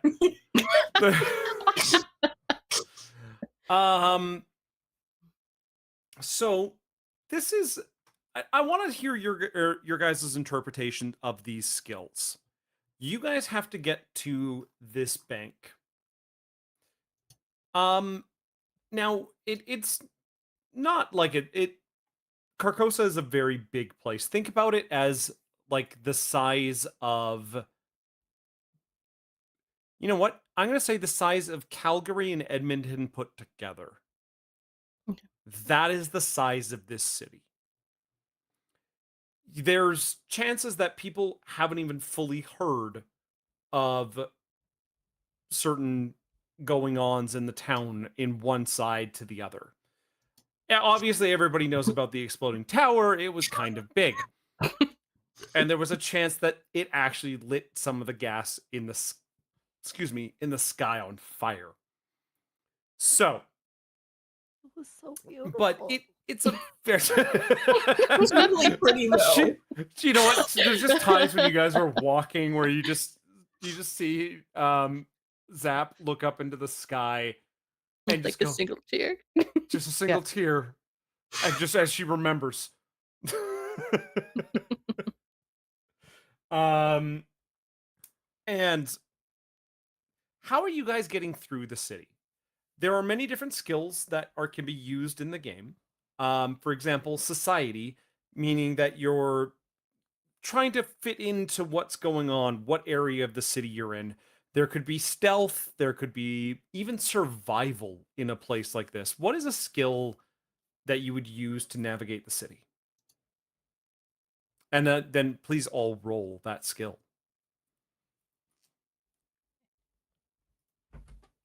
I mean,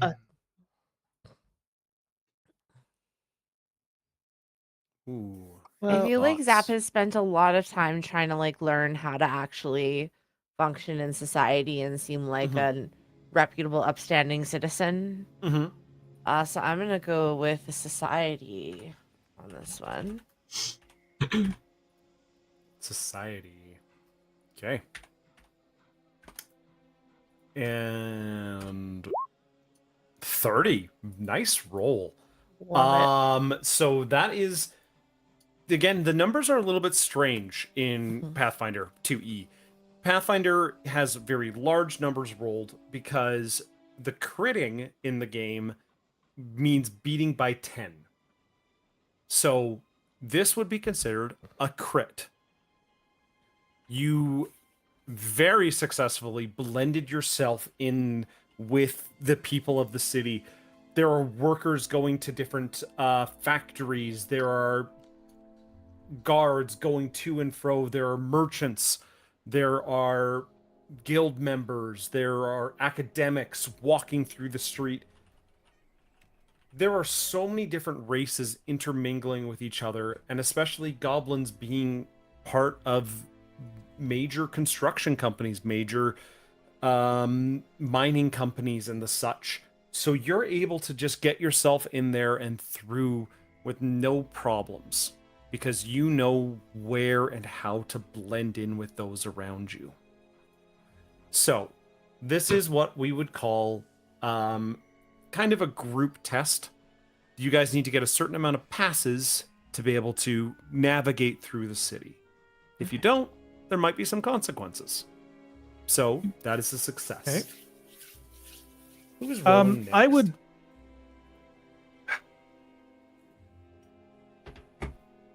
You don't know, I do. Okay. Being, part of like the diplomacy house, Astrid would definitely know, like, wouldn't be suspicious or really odd for her to be going to why can't I think of the name of it now? Guards or like the House of Accounting. Yeah, the House of Accounting. Because she's done it before for her father or brother's been busy. She's gone to deliver messages, get things. Yeah. So she's just almost like a staple there. Like Okay. anyone else from a higher class family. Okay, perfect. Go ahead and roll. Got a 27. Okay, that is a success. I'm going to say that you need one more success, but I would still like a roll or a kind of a story, or like that kind of same thing for the last player too. For Zip, he's going to rely more on his stealth, sticking to the shadows, trailing behind his twin, because they're so close to getting out of town and getting a break. He doesn't want to risk this, so he's going to stay more to the shadows and stealth his way through to the House of Accounting. Okay, perfect. Go ahead and roll. Man, everybody is rolling really well tonight so far. Yeah. Okay. It's okay. They'll fail us when it counts. Yep. No, I mean, this does kind of things. count. Because what I was about to say was, as Zip is going through, zipping through the streets, as Zip is going around and making sure that the group's not followed and trying to make sure that everything's kind of on track, you do spot a group of bandits, if you will, or not even bandits would be the incorrect word, just a group of thugs looking at a wanted poster with your faces on it. And you see them discussing it, and it was directly right where you see Cordelia and Astrid and Zap walking through. You see these guys looking at these things, and you're able to do a quick distraction of some sort, coin or something, bouncing, making noise, and they all look over, and they completely miss the group of three, with you just trailing behind. So, very much so, getting that last success you needed to get to the House of Accounting. But I would still like to hear how Cordelia would go through the streets with her set of fame or infamy, if you will. Cordelia struts those streets like she fucking owns them. Yep. He knows that people know she's a witch, because many of them have used her services, but none of them will say anything against her often because she has things on them for what she's done for them. Like the tavern owner will never call the guard if he owes the money because she has too much on him. So she strolls through those streets with Cheeky at her side, usually walking between her legs as she goes, sometimes clinging to the cape on the back as it kind of drags along. Yep. And she strolls those streets because she is kind of involved with everybody, because the rich need her services, the poor need her services, and everybody in between. So she's not afraid. If people want to mess with her, she'll fight. If people want to try stuff, she'll deal it. So she is just walking down that street, smiling at guards, saying hello to rich people that might never say hello to her, but they're likely saying hello back. She's not stealthing in this case. She is walking proudly down these streets. You know what? Just for the sake of telling this story and stuff like that, I would love an intimidation check from Cordelia. Okie doke. Oof. 15. You know what? Cordelia has that presence about her, but it's very strange when there is a very small person with you, a very colorful person next to you, walking in step with you, and it's not that they're not intimidating, it's just very confusing to most people who know you. I'm not specifically trying to be intimidating. I just don't give a shit.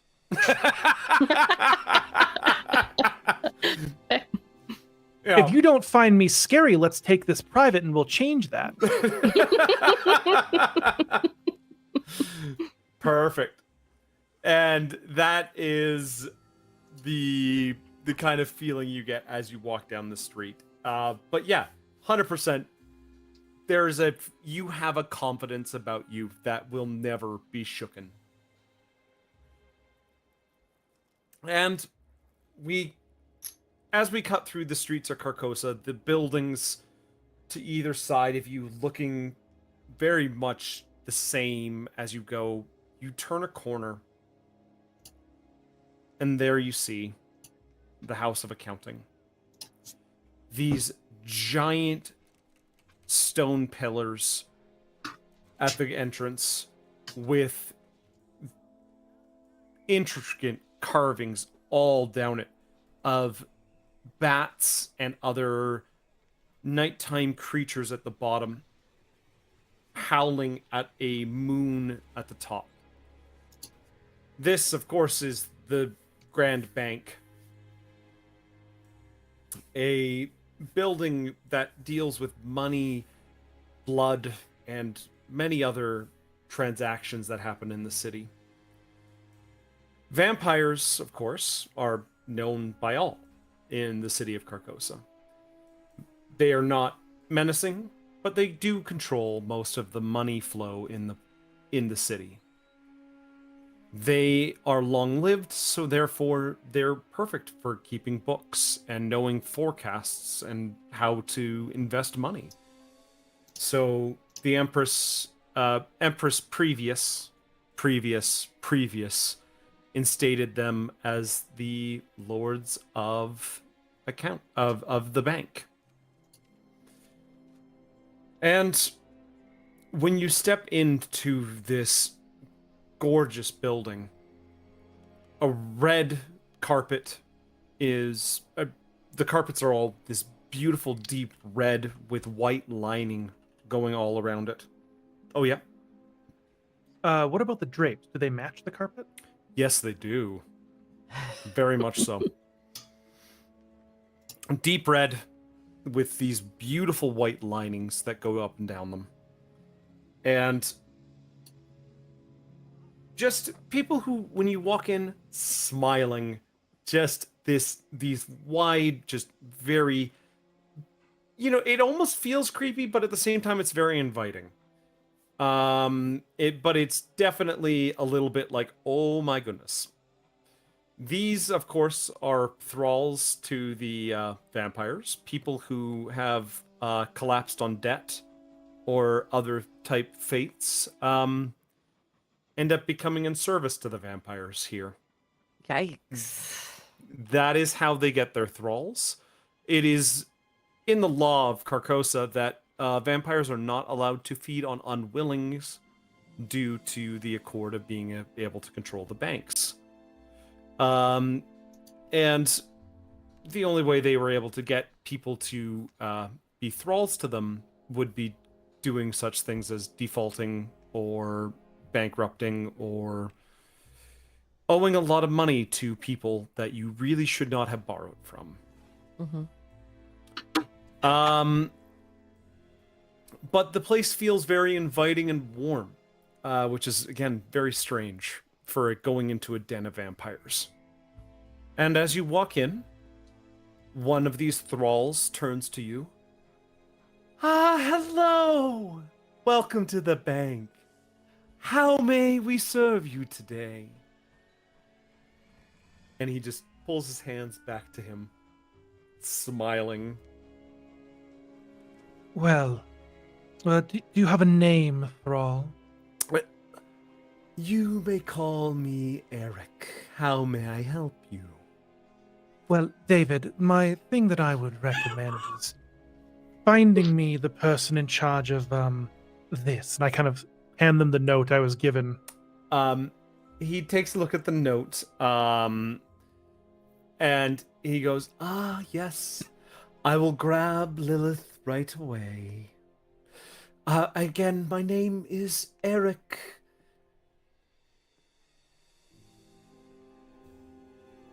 Yes, of course. He nods his head and he goes walking away.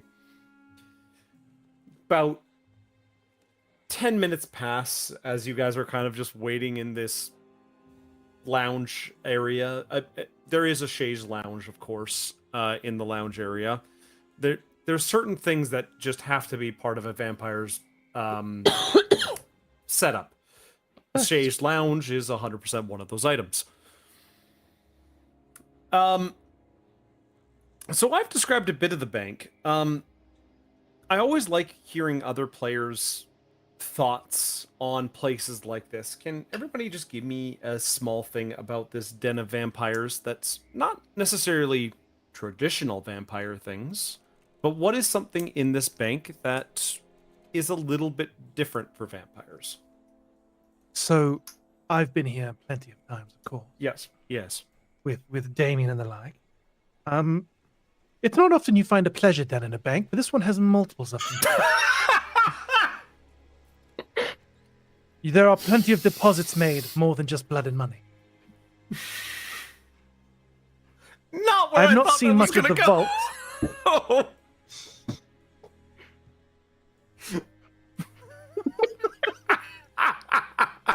I was trying to keep the word from not being said, but James coming out of the ether. I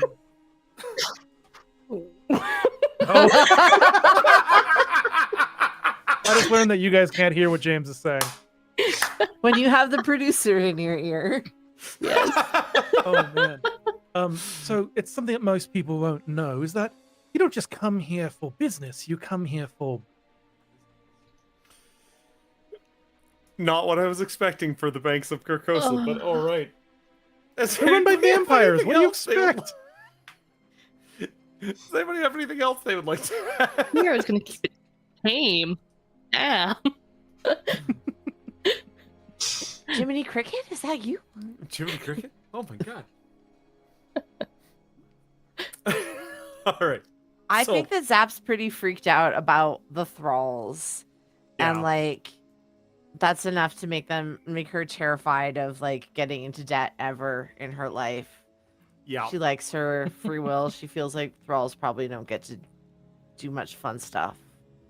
Yeah, you just see just the thralls, just like two of them just behind you, like waiting for people to come in. I Yeah. kind of lean into your ear and I go, just so you know, if you decide to run away with anything I'm trying to grab from my ex-husband, I will recommend you for an enthralling visit back here to the vault and the brain. Yeah. Look, I'm in this to kill a guy. I mean, you can keep whatever you want. I need that on a t-shirt. I'm in it to kill a guy. Yeah, there was also the line of, who wants to kill my ex-husband? Yeah. I still prefer I don't murder with weirdos. I don't murder, yeah, I don't murder with weirdos. That's a good one. Yeah, that's good. So, do you guys want to add anything, or do you want to move on with the I would like to. It's not as interesting, I guess, as what was just said. No. So you know how banks like to have like plants and flowers, and they're usually colorful. Mm-hmm. Well, I kind of imagine here, especially with the vampires running it, it's more nighttime kind of flowers. And plants. Yeah, 100%. There's like nightshade, like hanging or like in vases all over the place. There's ivy grown around chains and stuff like that. It's quite beautiful, but yeah, it's a little bit darker. A little unsettling, as well. And Zip, do you have anything? I think I'm kind of imagining. So I don't think you've described the ceiling. No. I'm kind of imagining some kind of like dark, kind of gothic painted ceiling. Like there's some kind of dark painting on the ceiling. Oh, 100%. Like a 16th chapel kind of thing? Yeah. Exactly. There is these kind of slightly morbid scenes about like the origin of vampires and things like that on the ceiling. There's like it almost like when you're looking up at it, it almost feels like it's moving.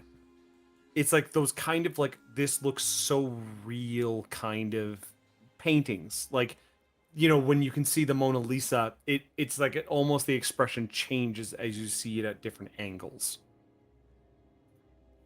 Have we lost Zip? Okay. Rude. Dare they? There we go.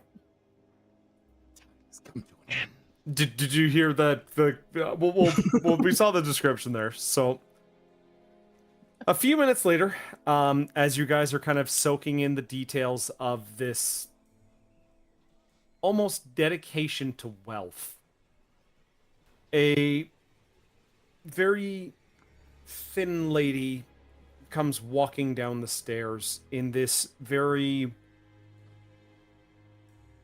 just gorgeous dress of red but it doesn't clash with the dark red of the floor.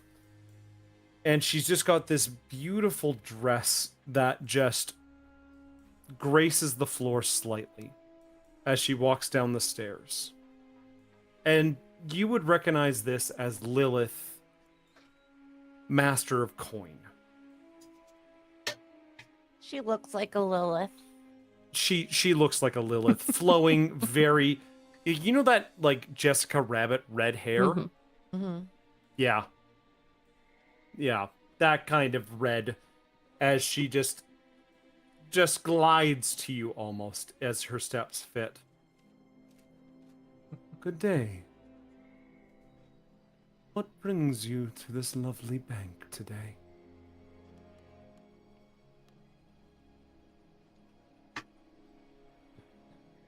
Yes, hi. I have a little note that I'm supposed to be coming here to get information about where to find Damien. I'm sure I don't need a last name or a description. I'm sure you are well aware of Damien. I know Damien. Mm. One of my first children, if you will. Lilith was Damien's master. Sire, if you will. Is that the correct terms for vampire? Yes. I think so. You sire them. Yes, and so she just holds her hands out in front, and she looks to Cordelia. You must be Cordelia. Is that correct? Mm. Yes, charmed, I'm sure. Mm. She nods, and she goes, "It is only fitting that you go after him. You have my full blessing to do whatever you wish to the man." Oh, there will be things done that will make atrocities from generations past seem like child's play. She laughs. She does like the whole like hand in front of her face laugh, and she goes A guffaw. Yeah, a guffaw, if you will. As she returns her hands to her, just in front of her, she looks to you and she goes, "He is still in the city at this moment. He has operatives running about trying to make sure that he is kept safe as he tries to finish this deal for whatever trinkets he stole from the Empress. Find his lackeys, and you'll find him." Well, I mean, that's not exactly the information I was hoping to garner from this whole encounter. I am aware, but it is the information I have been given about his whereabouts. He has found... That's it, that I should look for his lackeys. Find his lackeys, get the information from them. They will drag you or point in the right direction to him. They are hitting the lower city's edges, trying to find easy marks. find them, and you will find him. Okay, so I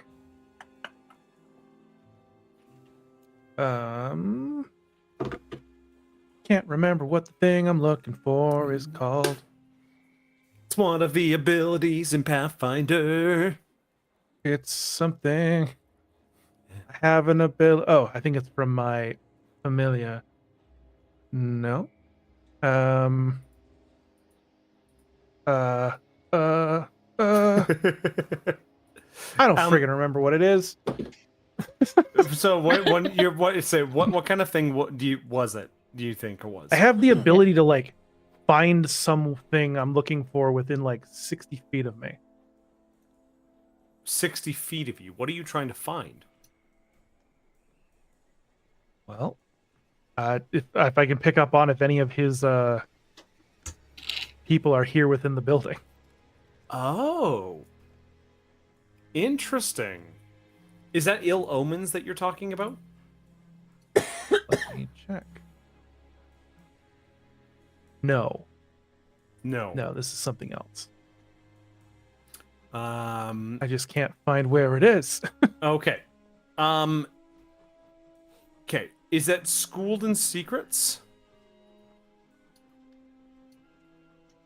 No, it's like an actual like ability Okay. thingy. Okay. So sorry, I'm just gonna try and It make might sure be a that we're feat. Hold on. there's a lot in Pathfinder, so there is sometimes where that does happen, where there's a lot of information, and that's one of the kind of things that is a little bit different for Pathfinder from Oh, here 5e. it is. Found it. Yeah. All right, which one? So it is liminal fetchling. Oh. I get a +1 circumstance bonus to locate undetected creatures within 60 feet when I'm using the sneak action. Or seek action, So, yeah. The seek action. So, like, having come into this place, I don't know if they would have known we were coming, but I was going to use it to see if there's anybody who is trying to be undetected around me within the 60 feet around me. Okay. Yeah, scan an area for signs of creatures. Okay, yeah, I will give that to you. So go ahead and roll your perception. And that's which, by the +1. way, 1 second here. You should be trained in that. It's beside it's in your skills. Beside your skills, there is perception.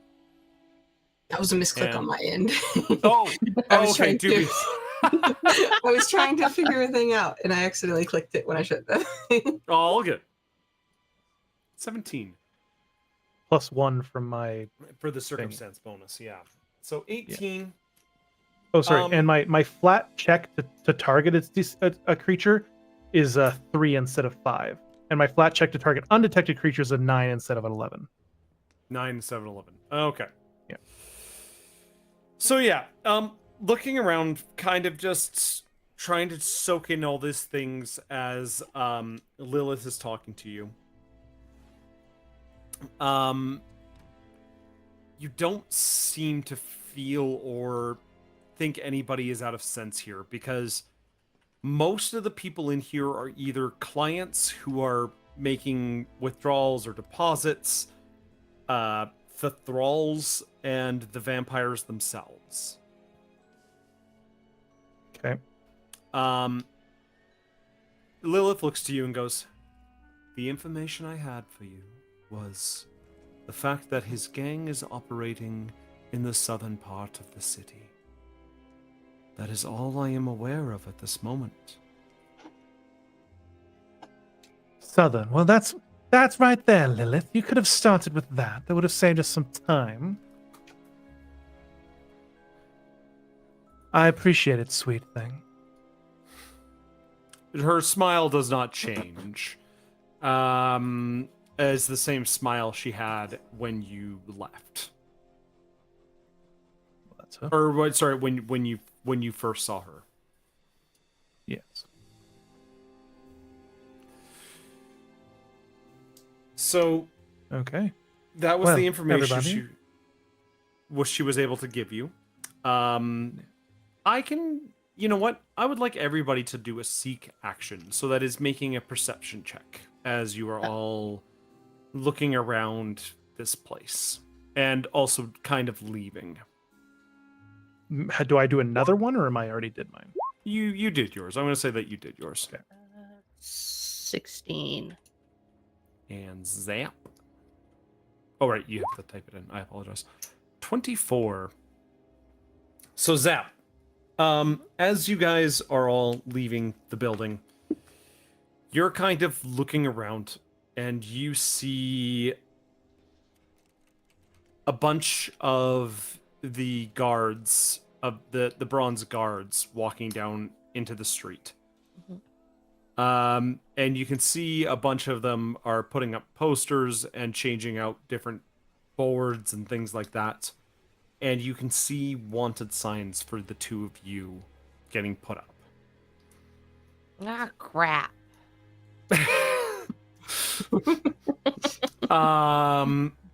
Now, the group doesn't fully know who you guys are in that sense. From what I can kind of think of, like, yeah, did you I don't guys think so. inform the two of them at all?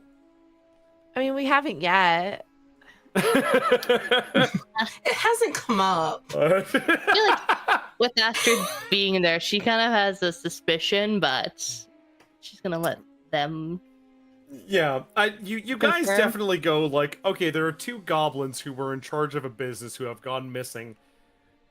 You guys are probably able to put two to two together. We've but gone actually- missing after a major explosion. Yeah.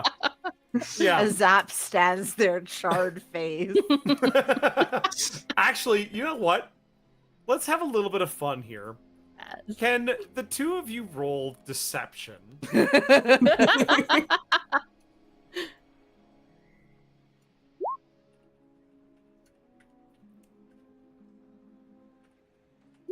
And okay. And Okay. can I have the two of you, the other two, Mhm. Astrid and Cordelia, could you please roll me society? Oh, you dope. Oh, 19. 29. Cordelia, you know who the fuck they are. You know exactly who these two were almost instantly afterwards. I'm not worried about who they are. Yeah. I've seen what they can do, and that's all I care about. If they blow themselves up, that is none of my issue. Astrid, you're slowly putting two to two together, but you are not thinking about these two goblins like that's just the wrong thing to do. Is put goblins in a box. So you're armed with the information about these going-ons in the south side. But that being said, there are many different ways how to find people. I'm going to allow two things here. One, you guys could go down, try and seek out these gang members. Or, if you guys can discuss among yourselves and find a way how you might find Damien. This guy who is your ex-lover and ex-husband and jackass who needs to die. And to you guys, a vampire of some sort who has been condoned to be killed because of the fact that he did some fucky things. Do you guys, like, is there any other kind of things that you can think you could do in the city to try and find out where he is? Or do you want to try and hunt down these other gang members, if you will? I mean, Well, what do you... Pre-explosion, Zap would have been for the, like, let's just go, like, listen in on a lot of people and just... But, having seen that wanted poster, Mm-hmm. she wants to play it a little more under the radar than that for sure. Okay. Zip and Zap, but a lot of it is Zip. He does a lot of the talking because, again, Zap has the, impulse control problems. I feel like due to who they are and what they do, they probably know people who are, most upstanding in the city. Mhm. Even though they're not aware of Damien, would they be like, have they heard anything that was going on that may have been suspicious that could be tied to Damien or his lackeys? Like, have they come across any kind of information? Okay. Okay. That is going to be, I don't want to keep using society, but that's like kind of one of those, like, you're trying to discuss with the unsavory people, basically. Mm-hmm. Okay. Yeah, because I feel like with all the wanted posters, he's not going to want to, kind of like Zap said, not going to want to go listen into conversations. But I feel like there are places in the city where there are people who are also wanted, who are going to stay under the radar. And Zip probably is aware of that because, again, they've had some past experiences with having to go under the radar. Yeah. So there's probably places that he would know of, maybe, that he could go ask for information or something. Yeah. No, that works perfectly. So we'll call that that will be society. Okay. Because you're trying to do that. Or actually, you know what? I'll even allow thievery. Just in the sense of you are trying to communicate with thieves, you're trying to communicate with the underworld. Okay. This is going to be kind of one of those, again, group check type things that we did earlier, but everybody needs to succeed on their kind of role. Okay. 28. Going through, talking. Cordelia, that is... I mean, didn't Actually, I just roll society like a moment ago? You did. That was... Yes. So I don't know what happened there. I was just getting confused for a second there. I was like, wait, what?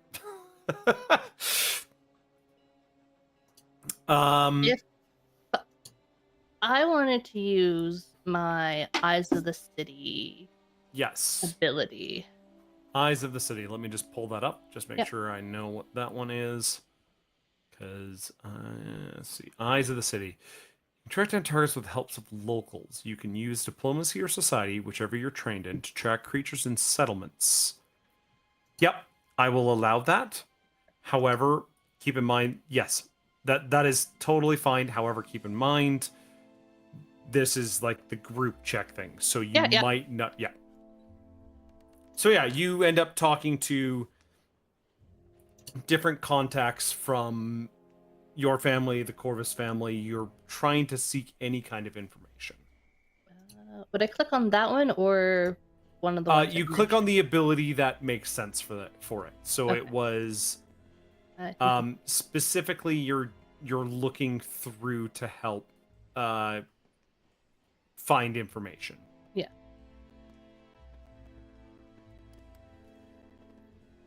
What about Astrid too? I'm curious what Astrid's going to do or wants to do. Astrid? Yeah, she's talking with that this is Astrid rolling. Mac? Oh, right. Sorry. Yes. Brain fart. I want society. I think that will give me a higher roll. 19. Okay. And Zap, what were you... Sorry, yeah, Zap, what were you going to do? God, Zip and Zap, this is going to drive me nuts. I'm sorry. No. But also not sorry, but sorry. No, it's totally fine, but it's just like, God damn it. Okay,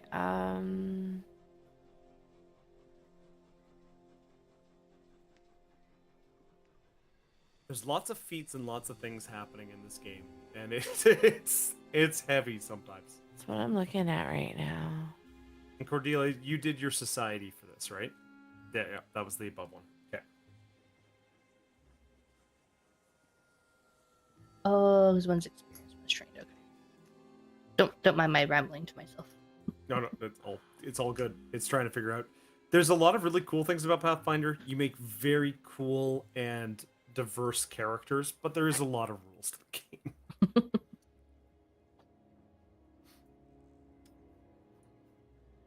But there are some really neat and interesting characters you make. Mm-hmm. Yeah. I'm just looking to see if any of my feats or anything are even slightly helpful for this, but of course they're not. So this Why is would more of they? that kind of straight roll for this one. Yeah, it looks like. Okay. So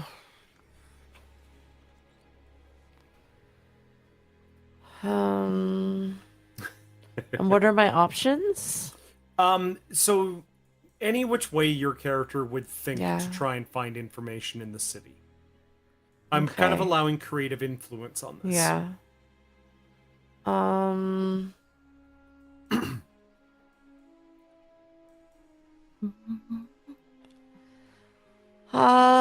Let's anything could go so badly. Let's it's true though. Mhm. I mean, it's true. Like, a wrong tower was blown up. If I am Yeah.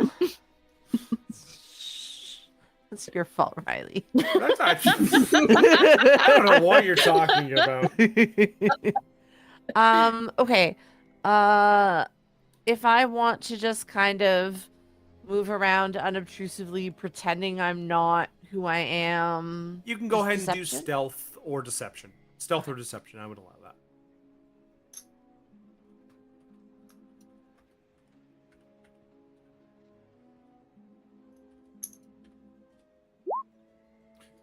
And that's 26. deception. This is deception. Okay. Yeah. So, it was not a success.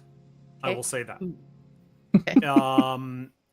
You But it's did not enough of a fail to totally screw me over. No. It's sorry. Yours was like the group check for all this Oh. trying to find the information was not a success.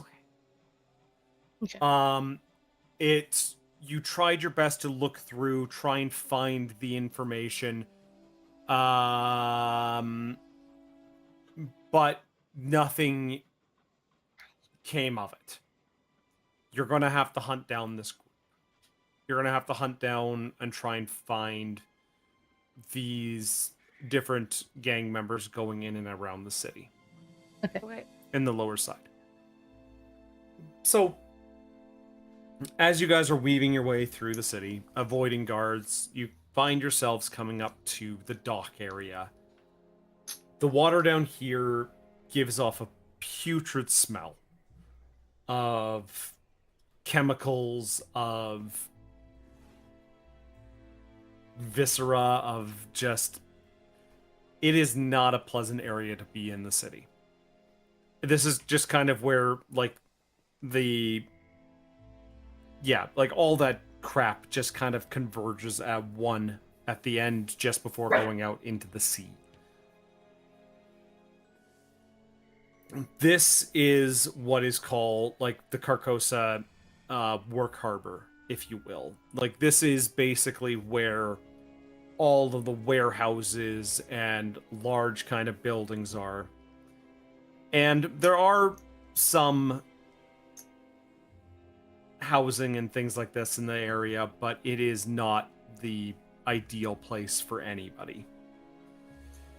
But there's plenty of work down here, so you do see lots of people down here. And as you're moving into this part of the city, go ahead and give me perception checks. Or seek action. As you guys, which is basically just making a perception check. 28. Where the hell is seek on my sheet? It's just perception. The seek action is one of the actions you can do in the game. 21. 21. God, why are you guys all so damn rolling?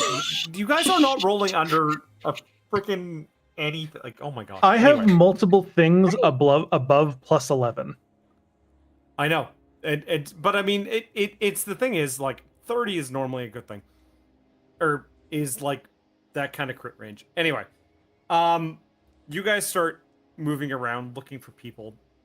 And I'm going to say that you guys come across this group of thugs bothering somebody. Or bothering, like, a group of people. And they just seem to be getting some coin and then pushing them along the way. And you kind of see them talking amongst themselves. Can we hear what they're saying? Yeah, you guys can hear them. Basically, they're just talking about, pretty good score, things like that. But nothing really out of the ordinary. But there's this group of thugs in front of you. What would you guys like to do? These may or may not be the people you're looking for. I mean, I've been taking the lead on a lot of stuff, so if anyone else wants to take the lead here, let me know. No? Okay. We're desperately hiding from the law, so we have to be Right. careful right now.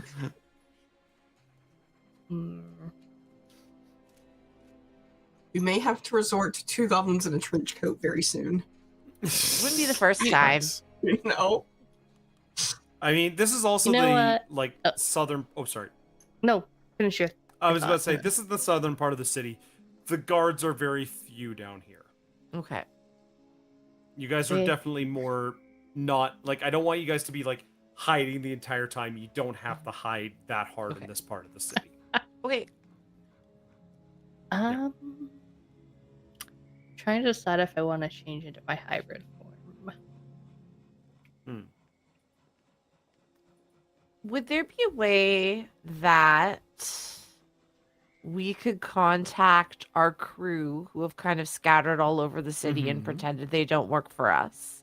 Yes. And just kind of get the word through the grapevine of, like, if you see this person, get a message to this place. Yeah, I will allow that. That is more than fine. You guys have definitely established the fact that you're still in contact with people and throughout the role playing and stuff like that. That would make sense. I will say that you guys haven't heard anything yet then. Okay. And if you want to, like, do that as roles occasionally or whatever else, then that works. Yeah, that's that would work.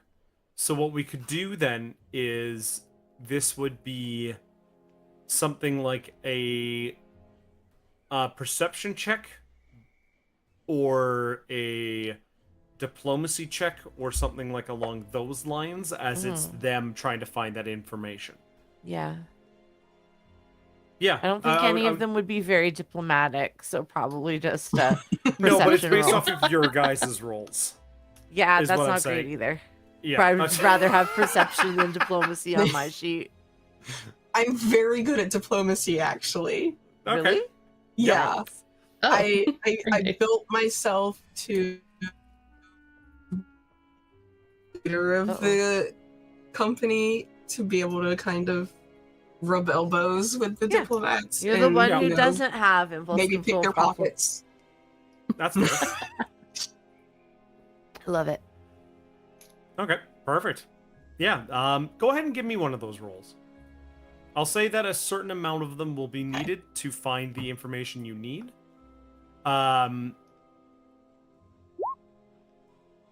Okay, perfect. So this is going to add to that kind of thing.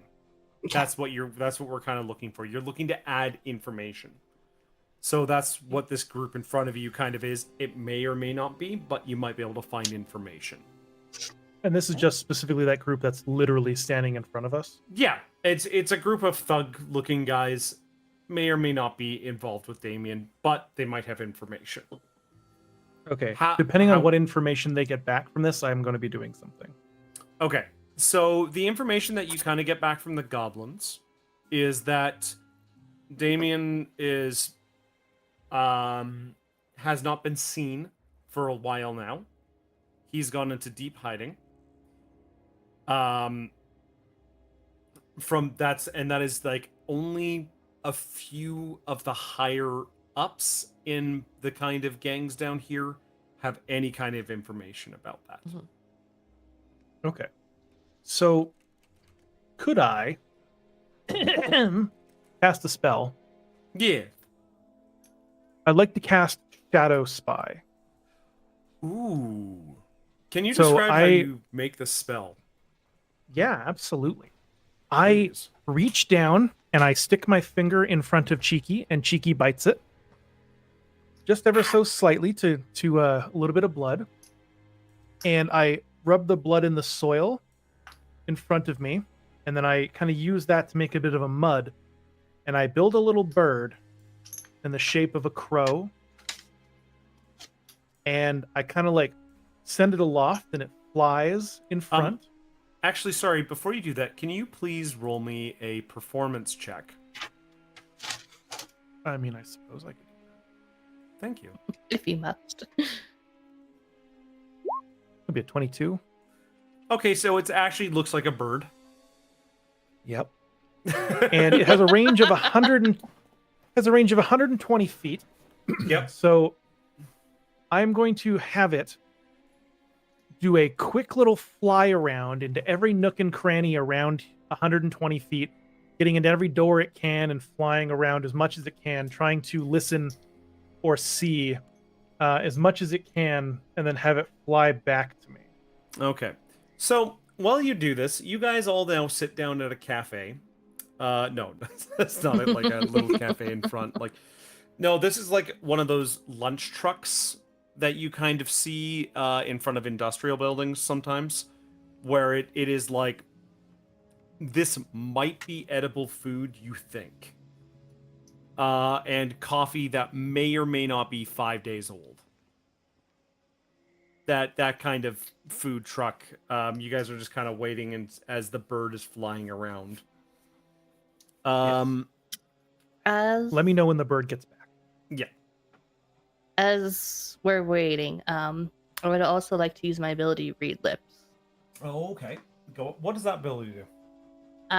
So I can read the lips of people I see. Mm-hmm. So you can read the lips of others nearby who you can clearly see. When you're at leisure, you can do this automatically. In encounter mode, blah blah blah. Yeah. Okay, so you're kind of just trying to read the room kind of thing. Yeah. Okay. So yeah, as you're kind of looking around at the people passing by, regular kind of conversations happening, stuff about work. You see a couple of trades of legal, illegal substances between a couple of people. You see some guards walk past, but they're not paying any attention to anybody. Like, they're just trying to make sure they don't get mauled in the street, kind of thing like that. Mm-hmm. Nothing comes up, but give me that perception check. You want a perception? Please, as you're trying to read. Oh, because it says it should. I need to succeed at society. Oh, Determined by society. you. Sorry, society. Okay. Yep. Okay. Yeah, I just wanted to make sure we were rolling the right thing. Yeah. No, society. I got a 20. A 20. All right. Yeah, it's definitely, you are seeing some activity. You don't see the word Damien, but you see things like, hey, did you hear about this area over here? Or did you hear about this person doing this or that? Just kind of bits of information about the area and happenings in the area. Okay. Zip and Zap, are you guys trying to find things, or are you just trying to just stay hidden? No, I think that realizing that there is, not a lot of presence from the law down here, Zap would feel more confident. Now, here's a question. Can society also be used to fit into, like, a below your station society? Like, 100%. just to generally know how to... Okay. Because I think that the move is to just act like she's here all the time and... Yep. No. Go ahead. Roll. You can roll society for that. 100%. That's a really good. D20 plus 25. So, yeah, you are very quickly able to just kind of meld in a little bit. Some people kind of look at you and go, what factory do you work at? Things like that, and they kind of just like, what? No, I don't know if I've seen you or not. So you kind of have this mixed kind of feeling in there, but for the most part, information comes to you, and you get a little bit more of that kind of picture. And Zip, are you going to do anything? I think Zip still thinks that getting information is going to be their best bet. Mm-hmm. But since talking to the people that he knows hasn't worked, and again, they're trying to hide from the law, Zip is going to take this time to just observe the people that work in the harbor. And see if he can pick out anybody who kind of works, like, obviously not like the boss of everything, but, maybe mid-boss, someone who has somewhat of authority, and just kind of get an idea of what they look like in case he needs to disguise himself as that person. Okay. All right. I like it. Like middle management guy. Yeah. Exactly. All right. And what skill did you want to use for that? Would this be... I could see society. I could see deception even. Yeah. Performance? Yeah. Sorry, what did you say? I said performance. Performance? Yeah, I would even give that to performance too. I think I'll do deception. Oh, that 30. Nice. Oh yeah, no, Love that for you. You just kind of walk into a place and you clock this a race you could easily costume yourself to be, and you just you pick up his mannerisms like super quickly, and you're like, okay, yeah, and you even talk to one of his employees outside of the place, and you're able to almost just mimic something, and the guy almost like thinks that he laughs, and he goes like, oh man, you almost sound like my boss, kind of thing, like that. Super easily. Okay. And it's just and you just kind of nod to yourself, and you just go, yep, and you're able to get that little bit more information added. Okay. By that time that you guys reconvene, this smoky, muddy-ish looking bird lands on the shoulder of Cordelia. Cool. As this bird lands on my shoulder, without even missing a beat, I take it off and I grab it, I snap its neck, and I drink the blood from inside of it. Which, by the way, is the spell description. Yep. When I drink the blood, I learn all of the information that it saw since its creation. Witches are cool in this game. That is pretty cool. Yeah. So, as you crack the blood and the memories of this bird come to you, you get conversations, you get seeing faces of different people, you get glimpses of back alley deals. You get glimpses of bosses having scotch at a table. Like, you get all this information all at once. And adding it up with all the information that was gathered by everybody here, you get a solid idea of this middle management kind of guy who seems to have weird backdealing room type things with a couple of unsavory people. And so happens that it's this middle management that Zip found the other, like, just about 30 minutes ago. This weird, he's got a little bit of a bit of a stutter, and it sounds like he owes some people some money, but you know, it's okay. Everything will be fine. Don't worry about it. Yeah, we'll move those boxes tomorrow. We got it. Don't worry about it. Kind of a little bit of a stutter, and you realize that these guys meet over an hour or so, and I'm gonna say that you guys have been doing this for a couple of days, trying to find information, and you find out that this middle manager meets with these contacts every couple of days, just from the kind of exchanges, because I would imagine that this is stuff that kind of takes place over a few days of trying to find these people. Damien's gone deep underground. He isn't just going to be found in a day. Yes.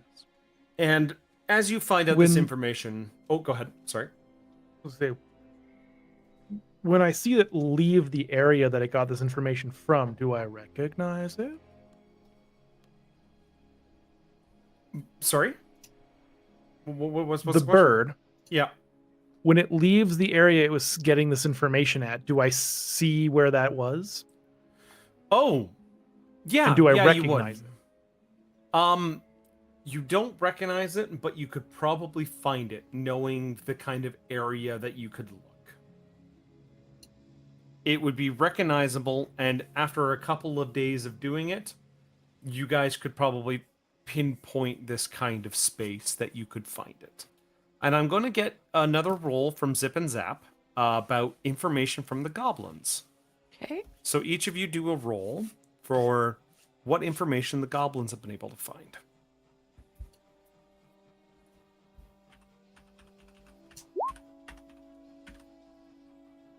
Okay. Ooh. The goblins have not been able to find anything. In fact, probably a couple of the goblins have not been able to report back to you at all, just because of guard presence. No, I was going to say because they're all just lying drunk on the floor of a bar somewhere. Yeah, you know what? Roll me a percentile die. Okay. Yeah, roll me a percentile and tell me what you get.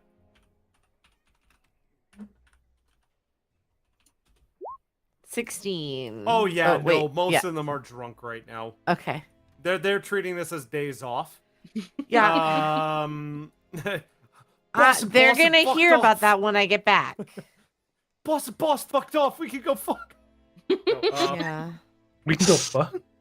No, by that I mean that's. They're probably doing it with my money too. Yeah, they're off to go drink. And 100% they're doing it with your money. One of them got a hold.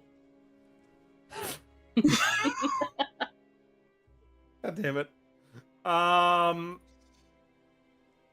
So, with the goblins not able to add too much, you guys have been able to pinpoint this meeting place. It seems to be in this bar that's... bar... You know what? More like a... kind of a safe house, even. Just like a small place of gathering. Yeah, I guess a small tavern or something like that. But they go in for about an hour and they talk for 30 minutes ish, and then they're done. You've been able to get a little bit of information, but that's about it. But you know where it is now. So, what would you guys like to do with that information? I mean, it would be nice to just kind of take it as is and you combine our bits of info and Yes. go on the hunt. Okay. Well, I was about to say, do you want to go on the hunt for these guys that have like these people who are meeting, or is it like you want to get that information to go after Damien? Because you don't have Damien's whereabouts, but you have where this meeting is taking place. Oh, I would absolutely love nothing more than to go to a meeting. Yeah. I too would like to go to this meeting. Okay. So In far. And I will okay. and I will become the project manager from hell for these people. And then we have our middle management. Yeah. Yeah, I was gonna say I can always disguise myself as the middle management guy whenever we go to this meeting place. Yeah. So, that being said, The only raise they're getting is raised from the dead after I kill their ass. yep. That being said, do you want to replace this guy? Or do you want to just go into the meeting? Oh, Do wait, do you mean like is it like pretend to be him?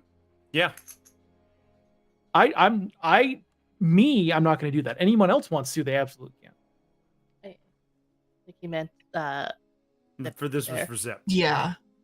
Oh, Do we think that we would? I feel like we might have a better chance of getting information, but it's also riskier. So, do we think it's worth it? well, I mean, you can go in there and then introduce us all as the newest members, and then once everyone's been easily let into this room, can lock the door and then let the blood spill. We have to get answers before we let the blood spill, and then you leave Yeah. the box. There's That an sounds order like of someone who's operation. never dealt with necromancy before. Necro what? The great things about necromancy is you can kill them, get the answers, and then kill them again. Yep. That's Um, what Sounds messy. yeah. So, Zip, would you like to impersonate, or do you guys just want to sneak in?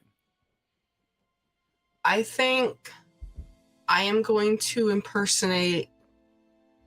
Maybe I can bring in one person as like a new associate while the other two try to sneak in, perhaps. I feel like bringing in 3 would be too suspicious. Okay. No, I agree with that. I can go to the shadows fairly easily if needed. So I They don't would know. probably also recognize me more than anybody else here. Yeah. That's fair. So I don't know if Zap or Astrid, if one of you want to go as my associate, it might be. I mean, either one could work.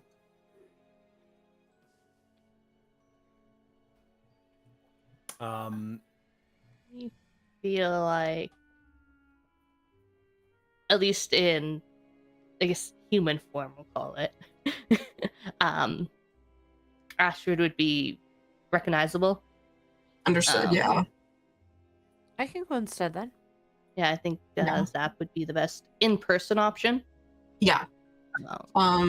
Yeah, because I feel like I couldn't do as good of a job as I would on myself, disguise self, because I'm going to disguise myself as this guy. But I feel like I can do at least a little bit of work on Zap to make her look less like a wanted criminal that she is. So yeah, give me Yeah. a deception check then, Okay. and then we will move on in. Yeah, and then depending on, I guess, is it in a warehouse? Is it more like a field? Like it's from what you can tell is that there is a house or like a building that they go down the side, and there's like a small kind of ladder or something they go down into a separate little room. Okay. So you got 26 on your deception. You Yes. guys find this guy's time and you get it tied up basically. Basically think he's like a storehouse kind of guy, and you guys just do something to keep him distracted at work. What would be something that you guys would like? Either I can think of many ways how all four of you would do something like that. From honestly, all it would be, hey Leshy, go have absolute blast doing crazy stuff in his place, and that, or pests, or whatever everywhere. I mean, do I have spells that do that sort of thing? Or do I have spells that will grow a tree and then have it fall, destroying everything in the room? Absolutely. Yeah. Do I have a spell that lets me basically turn his entire room into a swamp? Of course I do. Yeah. The multitudes of ways you make this guy's day horrendously horrible. And that's not even involving the goblins. see, that's a returning joke.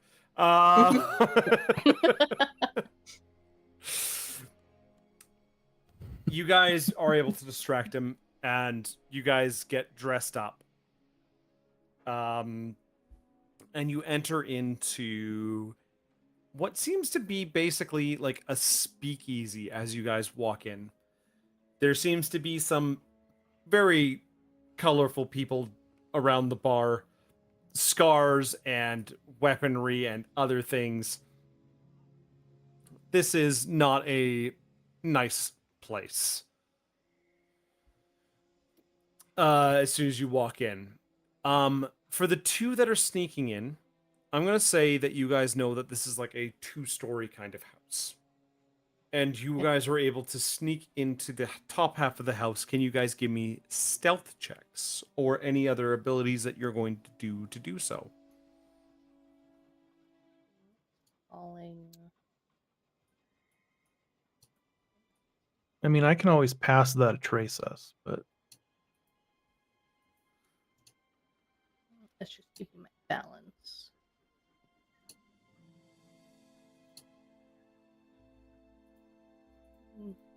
No. Sneaking, I don't think I have anything. Stealth. And then you said stealth, right, Riley? Yes.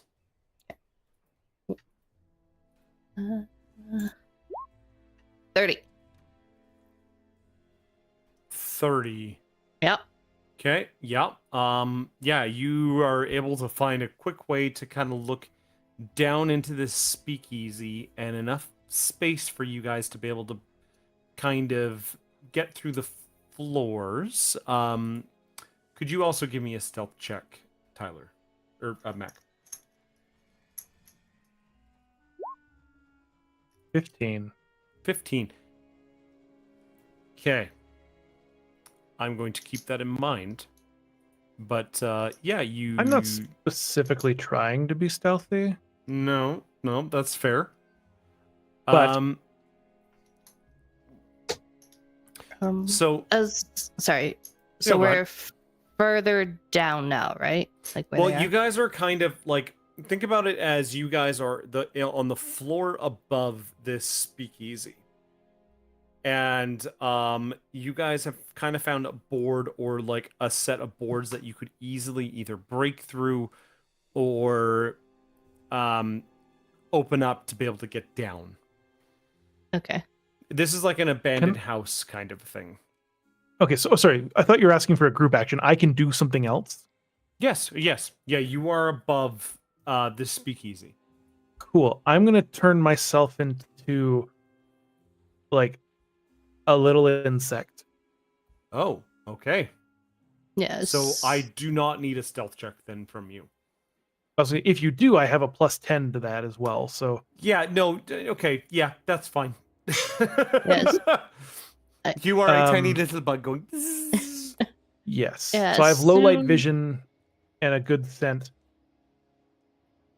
Okay. And I am going to crawl along the upper parts of the wall, hidden in the little nook and shadows of the crown molding. I'm going to say that you basically hitched a ride on Zip and Zap then. And you kind of just, you can be in the same room, and then Astrid, you are above. Okay. That would make a bit more sense. To better, I guess, conceal myself, Mm-hmm. I think I'm gonna go as soon as I can get in, like under the boards. I'm gonna change into my cutesy form, which is a fox. Okay. Perfect. So, as you guys are all getting in place, Zip, you walk up to this table where it seems like there's a gentleman who's waiting for you. And he looks up as he's counting some coins and having some meal and has some kind of meal in front of him. Something tells me it's something pretty basic, like it's just some kind of rice dish or something like that, and he's just kind of picking at it as he's eating. He looks up and he sees you come in, and he kind of waves you over, and he goes, "All right, what have you heard this week?" And he just kind of flicks coins around on his desk as he says that to you, Zip. Well, I heard a little bit of this, bit of that. He looks up at you and he just goes, "Roll me a deception check." Hey, I can look like the guy. Does not mean I can exactly talk like the guy. No. Yeah, roll me a deception check, please. I hope you know that the circumstance bonus was -5. And he looks up at you and he squints his eyes. Your disguise is good. So am I on them still, like as the bug? Yeah, you are on you can be anywhere in the room as a bug. I'm gonna be kind of behind their ear and I'm gonna whisper something in their ear. Okay. Wait, in the whose ear? Zip's or the guy they're talking to? The Zip. Zip, okay. I go, mention the guards at the docks. Prices for being bought out have gone down since the last attack. I will kind of relay the best I can to this information to him. Okay. I will allow you to re-roll the Zip or the deception check. Okay. At neutral. Okay. 20. All right. He unnarrows his eyes, steps back, and goes, "Okay, all right. When you're saying this and that, I really was just kind of wondering what the hell you meant by that. But if you're talking about that, yeah, no. That's good to know." It's been a hard day. Like there a tree grew into our warehouse. Fucking weird What? day, dude. And as he says that, he kind of leans back a little bit and goes, "Okay, well, I mean, I guess, yeah, okay, yeah, all right. I'll let Damien know, but is there any other anything else? Because I know that he was being like," and then he just kind of goes into like a little bit of just like, hey, try and find out this information, or whatnot. And he looks at you and he just nods and he goes, all right, that's about it, I guess. Like I said, I'll let Damien know. We'll make sure that we get the money and we'll get you your cut.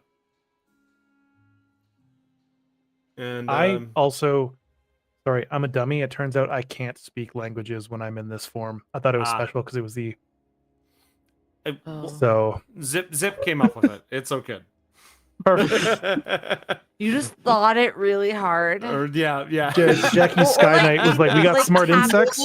Tapped it in Morse code on his Cornelia's, earlobe. I missed how I handled it the first way. That I was missed implied the what line where it says James I said. gained the animal trait because I was like, oh, nothing on here says that I'm stupid and can't talk, except for the one line that I missed. Yeah, but he kind of just goes on about that and he goes, all right, yeah, perfect. I've got a meeting with Damien later. He's finally given a little bit of space and we're meeting. So, yeah, thank you. I have somebody who wants to work with Damien. Oh? And What way? I'll kind of pull Zap up. Oh, God. You're in this with me. And he goes, oh, as he pulls up his tankard. They are interested in what Damien does. They respect his work. Okay. And they were wondering how to work for him. So the guy kind of looks between you and Zap now and kind of nods and goes, what kind of skills do you bring, kid?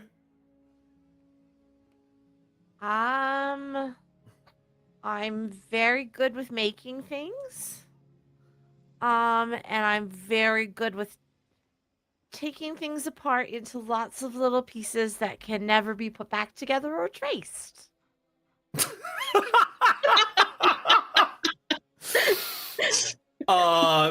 The guy Love kind it. of just like smirks a bit and goes, explosives. We've been needing explosives kind of person. All right. I'll talk to him and I'll see if I can't arrange a meeting. See you in a couple of days. And he pulls up a paper and he starts writing some stuff down. And do you guys leave at this point, or what would you like to do? I mean, Zap definitely wants to leave. Like, Zap has done her best to make like a deferential thank you so much for your consideration bow. And I think it probably came across pretty okay. And like that point where your head almost hit the table kind of thing, just like yeah, and then she just kind of like shuffles backwards out of the stage, not even straightening up all the way, just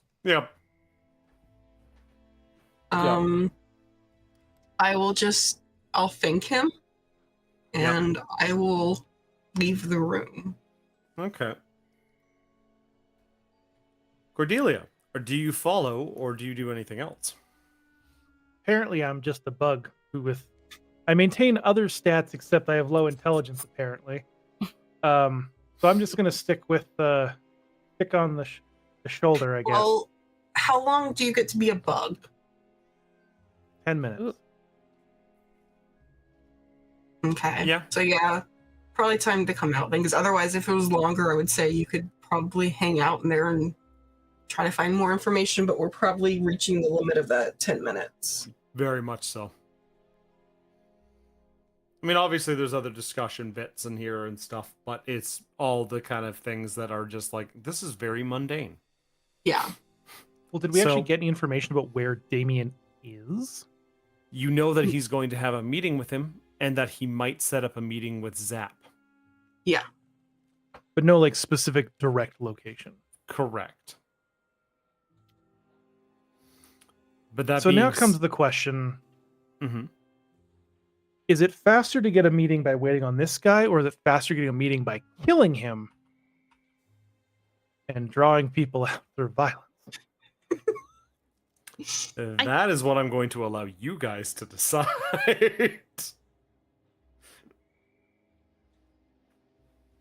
I am prepared for many options that you guys I'm a bug might right have. now.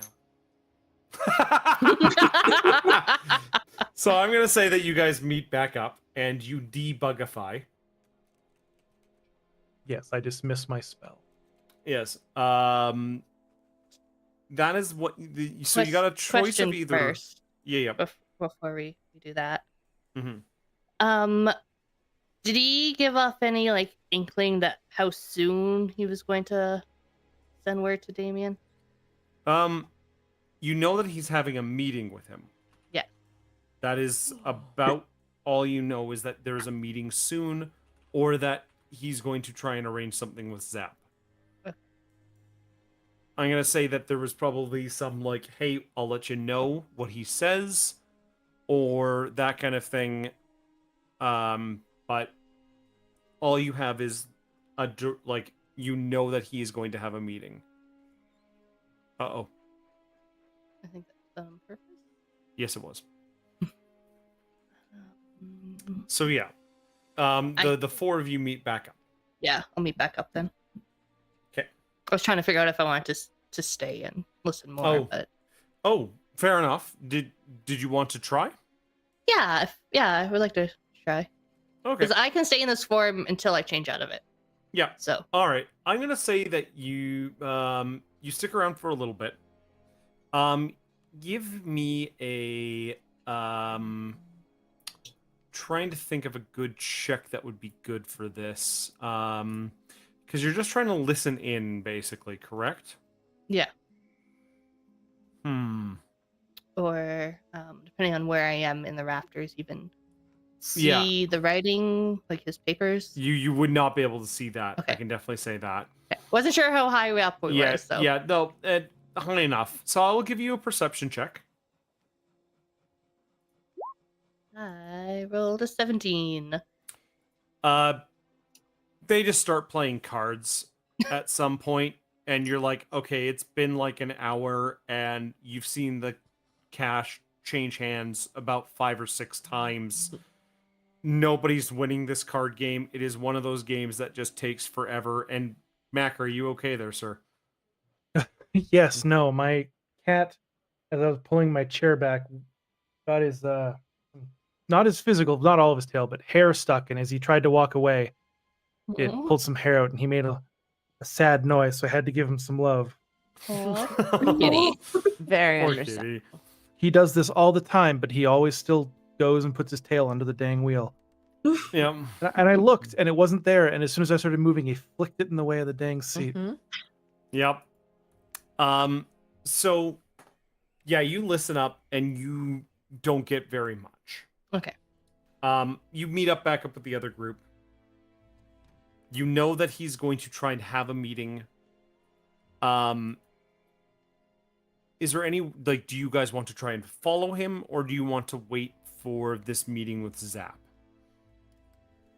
Or give it a chance to maybe have this meeting? Or do you want to go in guns a-blazing and say, give us the goddamn information or I'll kill you, and then probably still kill him? That part is tempting.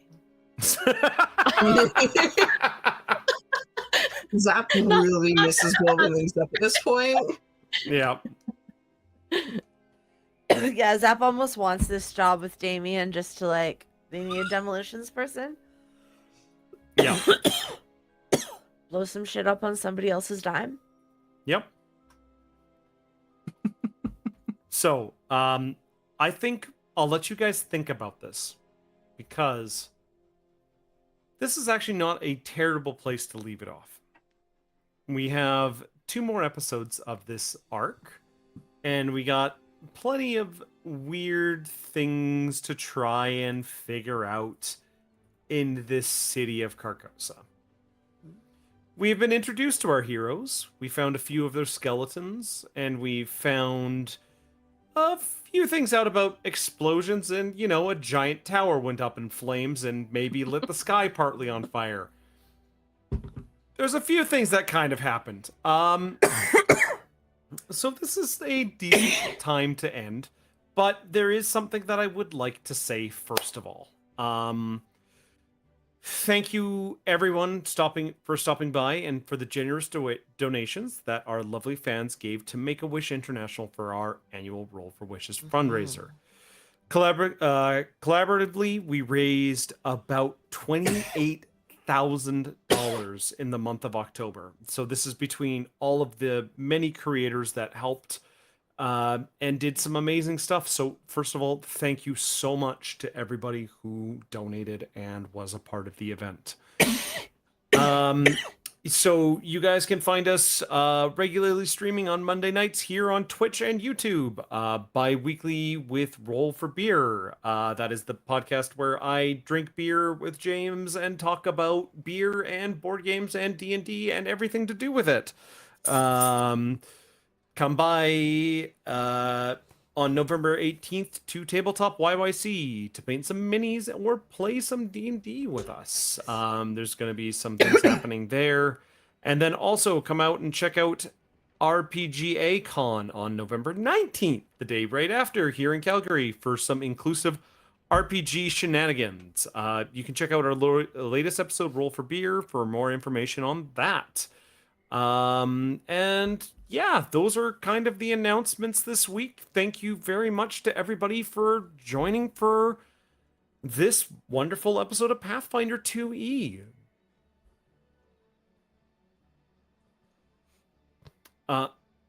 And we're going to be rating Blackwater for Roll for Wishes. I don't know if James could be heard or not, because he told us last time that we were not able to hear him. He cannot be heard by the audience. So yes, we're James. rating out to Blackwater. Yay! Woo! So 3, 2, Bye. 1. Thanks everybody. Bye.